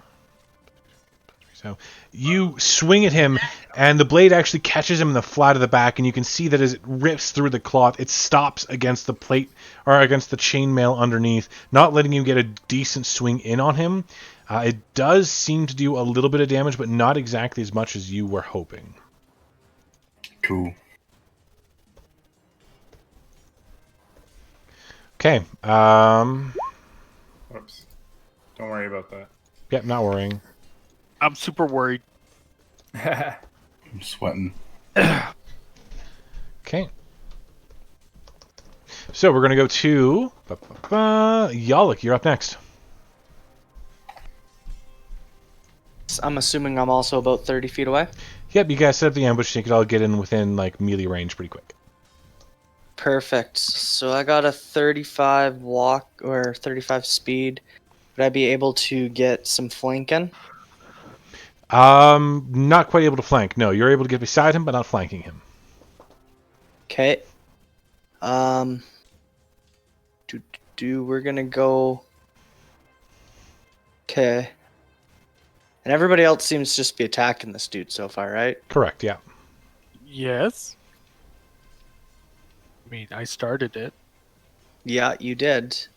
Well, I'm mostly just debating whether I just like pretend that I'm not doing anything or if I actually go up there. Ah, screw it. I'll head up there. Okay, so We'll go for a you move attack on forward. him. Go ahead and make your attack. Right, now let's see if I can find where this is again on this sheet. There it is. Beauty. So we'll do a solid quarterstaff attack. Okay. And then we'll get a unarmed strike as my bonus action. So you swing off on against his shoulder and you hit really hard. You can hear the crack of your quarterstaff against flesh, and it definitely deals damage. And he winces a little. Definitely not enjoying the blow you just inflicted.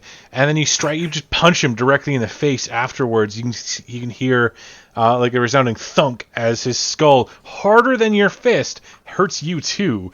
Not enough to damage, but enough to sting. Good. That's how I like to live my life. Then it's going to go to Ragnar. Yep, Ragnar. So if with all these people attacking, would I be able to run in and be able to grapple him to throw him to the ground? You could attempt to grapple, but to grapple and then pin is 2 separate attacks. Okay, so I'm going to try to grapple him first on this round. Okay, so you rush in, you attempt to grapple him. Go ahead. So what do I have to roll for that? You're rolling an athletics or acrobatics check, your choice. You like lunge forward, you attempt to like bear hug him to bring him in, and he literally just ducks and punches you in the face to get you off him. Not enough to hurt, but enough to make you take a step back so you can't harm him. Okay. Anything else you got? Well, that wasn't fun, considering I didn't rage. No, you did not rage. Mainly just because of the sheer fact that I was just trying to hold him so that Bryn can hit him with the poison. That's all I was thinking of. So I didn't think raging was a... Your bonus action, you can still rage. Yeah. Also, I wasn't aware that I still had the poison. No, you don't. Rox does. No, for when Rox to put the poison onto the thing to shoot him. I was just trying to think of a way to try to hold him so that it would... You have quite the ideal for me. Okay. Yeah, I was thinking. So I guess when I fail on this grapple, I'm going to immediately rage. And all right. I guess that's all I do. Okay. Rox, you're up. I'm going to take, because I'm 65 feet away from him, I'm going to go into 55 feet and then hit him with an Eldritch Blast again. Okay, you go ahead and try the Eldritch Blast. That's a 13 plus 5. Okay. It should be an 18. You are a full caster, so you go level 4. You also have inspiration if you need it. You blast him with his magic, and you know it's going to hit this time. You can feel it, and the entire thing scatters against his cloak, not even harming him. Not a little. Sounds good. Okay. And then I will summon a crossbow. That would take your action, because... Oh, that would take my... never mind. Yeah. Okay, it's all good. So, the Duergar grins, looks at all of you. He can see, like, he's just excited that there's combat. And he looks directly at Escanor, and you can tell he recognizes not you in particular, but the fact that you are a dark elf, and says Savash, questioningly, just for a moment, giving you a chance to answer. What's that mean? Do you want mercy? Mercy. I'm gonna ask, do you? He'll grin even wider. He'll take... And you can see he actually makes a step away from some of you in a way that prevents you from attacking. And then he's one-on-one with Ragnar. Just no one else within like touching distance of him. Just Ragnar. And he grins even wider, and you can see his body triples in size immediately. The armor growing with him. And he just starts yelling this fierce primal yell and attacks with one of his daggers. Can I smile back at him? Oh yeah, you can. 100%. Oh, I am going to smile back at him just for funsies. That is a 22 to hit. Oh, the moment you said 20, I heard it's going to hit me. 11. That is... You are resistant just to bludgeoning, piercing, and slashing of a non-magical variety. He's using a magical weapon, but that doesn't count. So it's going to be 3 points reduced to 1 point. That's 12 points of damage total after reduction that he hits you with. And then it's a Constitution saving throw. Okay, you are considered poisoned with disadvantage on all of your attack throws, saving throws, and ability checks for the next hour, unless you actually continue the save. And he gets to deal an additional bit of non-lethal damage to you. Alright, that's going to be an additional 12 points of non-lethal damage on top of the 12 points of damage you've already taken. He's then going to use his second attack on you. Question. Yep. Because I still rage, does that technically mean he takes lightning damage? If you had declared it, yes, but you did not declare it. Damn it. So you're going to take, that's a 24 to hit, so you are going to take this one as well. This just hurts. Does my shield have to be you. used on my turn? Sorry? Does my shield have to be used on my turn? No. Yes, you do have to declare who you're protecting on your turn. Okay. You're going to take an additional 3 points of damage, Mr. Ragnar, and you are already poisoned, so the poison's going to do nothing to you, except for increase the DC against it. And then he's braced, he's ready for you guys to come at him, and he is so ecstatic that there's combat. At this point, you can see it's been just the 6 seconds, but already there are people fleeing in every which direction, and taking a quick look, you can see that there are guards. They might be a little while. They're probably like 30 seconds away, 5 rounds of combat. That's all you have to last for, but you were the ones that started the combat. You don't know which way they're going to fall. All right, so that's going to go to Bryn. You're up next. Who? Sorry? Dare. Sorry.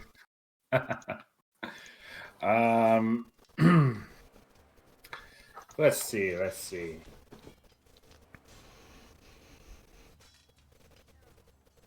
Now he's pretty big, right? You said he was about 3 times the size. Yep, he has tripled in size. Not literal like height. He's actually about 10 feet tall, but he is big. Am I going to get disadvantage for trying to shoot him while he's melee with somebody else? Yes, you will. Jeez, even if he's that size. Yeah. Mm-hmm. That's what I wanted to clarify first. Let's see. Ragnar's hurting pretty bad. I'm going to run up right fucking behind him. Yep. I'm just going to put my hand on his back and just sort of not push him into the guy, but give him a good old tap on the back and cast Cure Wounds. All right. I will need you to roll a be equivalent to a concentration check. Oh, so a Constitution check. Mm-hmm. There you go. Because he does have reach, probably. Nope. Actually, it's because the poison neutralizes magical effects. Your Cure Wounds is wasted. The spell does not take. Well, then I'm just going to pat him on the back and say, "You got this, bro. Go get him, buddy." And I'm using my help action. Go get him, buddy. Can I get pumped up for that? Yeah. You have advantage on your next attack against that guy. Right. Okay. Oh, and I'm going to back off as much as I can because I don't want to be anywhere near this. You get into combat, you're like, "You got this," and then you walk away. I understand. Yeah. You do not want to be toe to toe with this guy. Escanor, you're up. Oh, sorry, Gref, you're up. All right, so this dude, I want to know more about his armor. What kind of armor does he have around his ankles? It just looks like he's wearing pants. He has nice. Chainmail up top, and it looks like he's wearing pants. Okay. I'm going to aim this attack at his Achilles on his leg that he has the most weight on. Currently. Okay. Pair a perception check with your attack. Okay, I'll do the perception check first. Yep.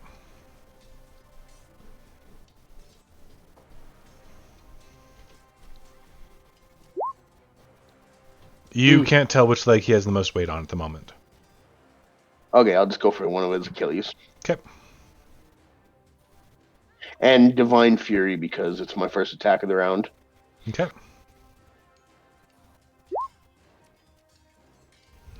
So you take the swing, Damn it. trying to take out his ankle, and he, like, not even looking at you, ignoring you completely, just takes a step forward with that ankle, and you miss horribly.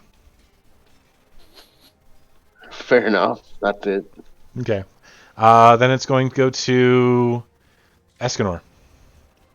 Do dwarves have resistance to sleep? You're not sure. You are aware... Actually, if you want to make a history check for me... Okay.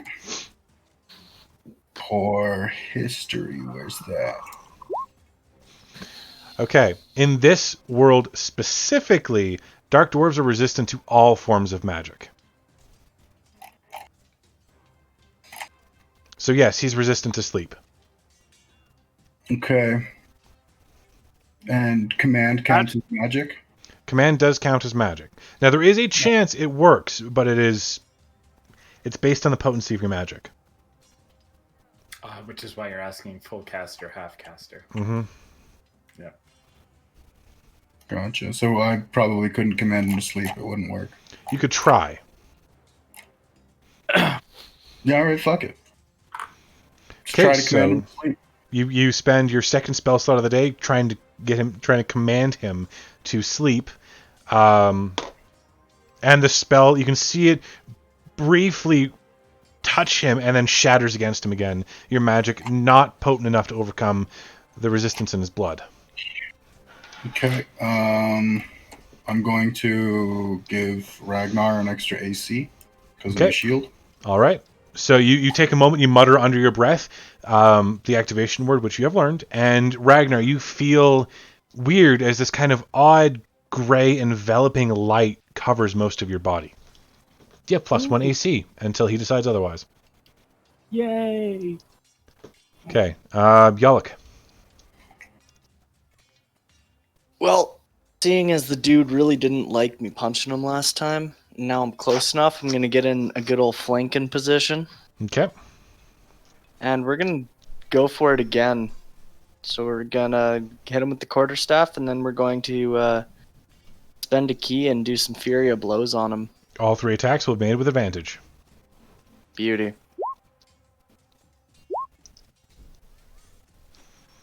That's 3 hits, you son of a bitch. Nice. Well You're done. welcome. All right, so Pop, that's pop, pop. 16. 16 plus 8 is 24 points of damage. As you like barrage him with blows in the back and start pounding his spine and then his hip and then the back of his head, he stops for a moment. There's a dazed look in his eyes that quickly snaps back to reality, but you can tell he's heavily injured. Okay, then it will go to Ragnar.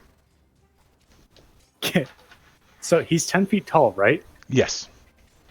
Would it be easy for me to just punch him really hard right in the balls? Yes. Keep in mind you will be making the attack at regular. I haven't drawn my weapon yet because I True. tried to grapple him. Yep. So you have I am advantage from dare. You have disadvantage from being poisoned. So go ahead. normal. That So normal. it'd be normal, wouldn't it? Yeah. So what would I roll exactly? Just a D20 plus 5. So here's the D20. So 15. 15 will do. And you're just punching him in the junk. Are you going for damage or debilitation? Just debilitation to drop him down to his knees. Because he is right in front of me. He attacked me and I am unarmed. Okay, so you punch him. It does no damage, but you've definitely distracted him for everybody else. Anyone who does attack him until the end of his next turn, which is actually coming up pretty quick, is going to have advantage on that attack. You created an opening. He's also going to take some lightning damage because I can. For that, you technically count as a half-caster. The lightning strikes him and splinters off of his cloak. No go. Fantastic. Rocks. Sorry. Would I roll for the Constitution, though? Yes, at the end of your turn, you roll for a Constitution saving throw. 18. Okay, you take no poison damage, but you are still considered poisoned. Fantastic. Okay, then it will go to... Where am I here? God damn it, rocks. There we go. So, what is it? What action is it to draw a weapon? Movement. You can do it as part of your movement or as a bonus action. Okay, I'm gonna draw a dagger Mhm. as part of my movement, which I'm gonna use Feline Grace to double my movement. So I'm gonna cross the 55 feet in one movement action. Okay. I'm gonna bonus action Hex Curse him, which isn't magic, it's just ability. It is a Hexblade's Curse, which is technically magical in nature. Oh, fair enough. It works. Perfect. I'm gonna attack him with my dagger. Okay. Is the dagger the poisoned one or no? No, you didn't poison it, right. You have advantage on this attack. Oh, I do. Yeah. Do it again. You also have inspiration if you need it. Don't forget. It only lasts 10 minutes. Okay, you may choose to add a d6 to either one of those rolls. I will choose to add a d6 to the 14. Excellent. Good choice. Why would I not? So it'd be a 16. A 16 will hit. That's going to be 4 damage from your dagger, and how much damage from your Hexblade? A d6 for Hexblade's Curse, yeah? No, it just increases my crit Crit range to chance 19. and adds my proficiency bonus to damage rolls. Okay, so it's going to be 6 points of damage against him then, reduced by half. Wait, it adds his proficiency to the damage roll, right? Mm-hmm. Yeah. So it's 6 your damage. dex. Oh, Because he's using Charisma as his attack. So I add This is plus damage. 5 to it. So it should be 9. oh, right. No, it should be a d4 plus your Charisma plus 2. So d4 plus 2. Plus 5, sorry. Oh, sorry, right, because it's this So dagger is adding because his it's dex also already. finesse, do I also add dex? No, you when you use it as a... Sorry, is this your packed weapon or no? Oh, this is not my pack weapon. Then we don't even add Charisma to it at all. Has to be your packed You weapon just to add add Charisma. dex, which is the same. Yeah, so yeah, it would be just be 6 damage then. Yeah. Yeah. So you slide the dagger in, but the chainmail stops all but the tip from piercing him. got the He tip. does not appreciate that at all. With the tip. He kind of regains his composure on his turn. He doesn't no longer grabbing his nutsack, and he's going to turn on. Grabbing, I'm just punching. Yeah, he's gonna turn on Yaluk, and not having to like dance around or anything. He is immediately going on the offensive. For his first attack, that'll hit. I do have an 18 now. I rolled a total of 20. Ah, Yep. shoot. He has a high attack. It hurts. 5. No, 11, I know. I just know 12, my AC 13. class has gone up, so. 13 plus 3, 4, so 17. It'll be 17 points of damage and a con save. Ow. Yes, ow. Yeah. Tell me about it. That's just Oh, attack I one. rolled. It's 8, so that's not good. Why do you have disadvantage? No, that was advantage. Oh, with advantage, so it would be you're a 13. dwarf. I You're a rolled with dwarf. advantage. Oh. You're a dwarf, so that would be with a 13. Oh, you're going to take half damage from his poison. His poison does affect you, but you're only going to take half from this, which is...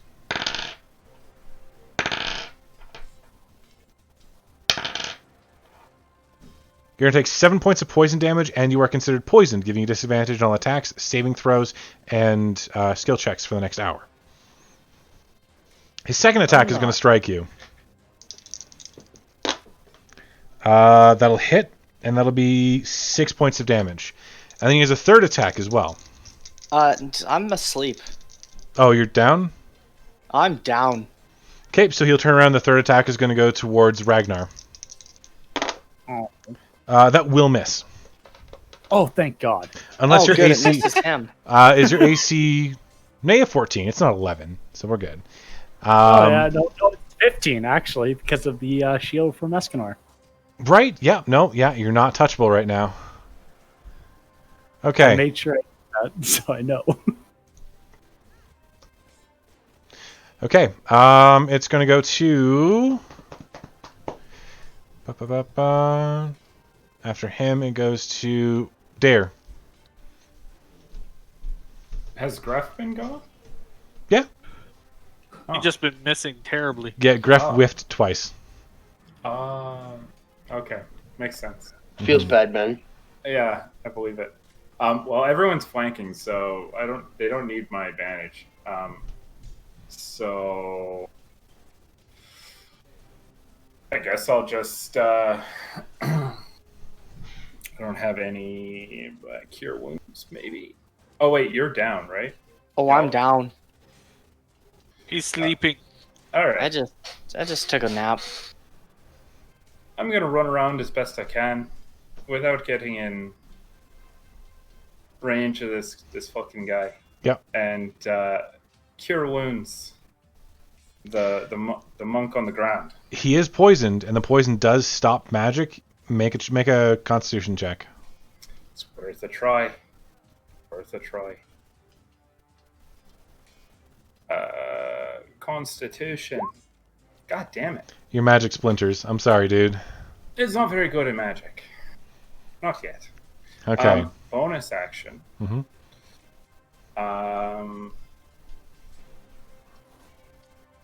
Inspiration doesn't work on death saving throws. It does not. No, they have to be awake to be able to do that. Also, he is not dying. He had more temp HP, or sorry, more. Yeah, it's non-lethal, not temp. Sorry, it's non-lethal damage that he took. He's asleep, not dying. Okay. Yeah. All right. Well, in that case, closest guy to me. I'm just gonna give him some pats on the back. Say, you'll get him next time. All right. So you have an inspiration die of a D6. Okay. After Dare, it's going to go to Gref. And I'm Gruff. All right. You said I have an inspiration dice? Yeah. And then one inspiration die. I have a D6, yeah. Yeah, you have a D6 that you can add to your Cool. I probably will need that. I'm going to go and swing for his other leg. All right. Are you going for debilitation or damage? Yes. It's one or the other, good sir. Yeah, I know. I'm going for straight out damage. I'm raging here. All right, go for it. Hit, please. Oh my god. Do you wish to spend your inspiration die? No, because even a 6 won't get it. Wait, he should have advantage. He does have advantage. He has advantage. Yeah. Oh, okay. So I'll roll again. Watch it be a 6. Yeah. Oh, shush. Don't, no. There we go. All right. There we go. So you hit him with your axe and you carve off, like you can hear the ting ting ting as dozens of little bits of his chainmail go flying away. You know you don't hit him hard with the axe, but the weight of your divine fury hits him, and you're going to be doing 13 points of damage. Okay, he looks very, very heavily wounded at this point. He's still grinning, and you can see this the fanatical look in his eyes changes as he's preparing himself for death. You also put the 2 from the rage, right? Yep. Okay. Then yeah, that's my turn. Okay, it's going to go to... I'm lost. Escanor, you're up next. All right, since my attempts to magic him to fight me one-on-one and then compelling him to sleep both failed, I'm going to adopt his grin, use a bonus action to cast Divine Favor on myself. Okay. And swing. All right. I guess I need to swing, huh? Yeah, you do. I'm like waiting for the roll, waiting for it. That would help. I was just sitting here happily, like I'm doing things. Do I get advantage as well? You do have advantage. Hey. He was just seeing if everybody else was paying No. attention. Oh, good thing you rolled advantage. Roll an extra d4.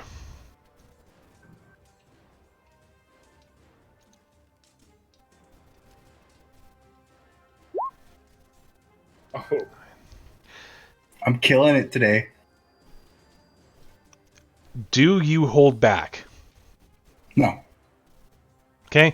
As he's still stumbling from Gref's blow, he turns around to face you, that fanatic look in his eyes as he's accepting death, and you cleanly sever his head. He kind of tumbles to the ground. You're not even really thinking about what you're doing. It's just instinct for a Conquest Paladin to win, and you don't keep him alive. As his body is still there, like trying to stab, not recognizing the fact that the head is severed, the head lets a little groan. And the body tumbles to the ground, and immediately begins to dissolve into a pile of black, brackish goo. Including the armor? Nope, the armor's still there. Heavily damaged, but there. I'm going to take it. Resurrection spell. We can still have that. We don't know his name, though, do we? Let's look through his shit, see if we can find his name before the guards get here. Bad guy. How about we just scoop it up and leave? How about we take everything and run? So you guys And I literally scoop up his belongings? I prestidigitation the goo away. Okay, so you guys like clean off the body, you scoop it up, scoop up all of his effects and begin booking it. You do notice that the 2 daggers he had, one in each hand, are literally turning to a red hot ash as you guys are walking, and all that's left are the hilts afterwards. No blade. Running, you're right. I'm assuming somebody's going to pick up Yalak and carry him. I hope so. I'm gonna just drag him Okay. behind. So It's funner that way. we're going to leave it there for tonight. I'm going to award you guys some experience. So we'll deal with whatever you want to do to this guy next time. Yep. But was there an actual body or just a pile of goo? He turned into goo. He turned into goo. Okay. Yeah. All right. So I can see as the group is running away, Gref would be like scooping up stuff as well, and then running the opposite way, and then turning around and be like, "Oh shit, yeah," going back the other way. This isn't the right direction. Those aren't my friends. 5, 6, 7, 17, 26, 32, I hope 34. that's not damage. 35, 40. You guys are level 4. That's 160 roleplay experience for tonight. You accomplished a goal, so that's an additional 100 experience for tonight. Not one goal, you accomplished... Well, you didn't really accomplish that goal, so we'll give you 50 for that. So you're at 310, and then for the combat itself is 200 each. So 510 experience each. Cool. Wow. Let's see. We got 2789 So 30 plus 510. Yep. 3299.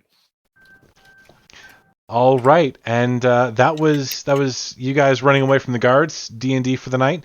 I'm going to stop the recording here, and we can go discuss different things in a moment.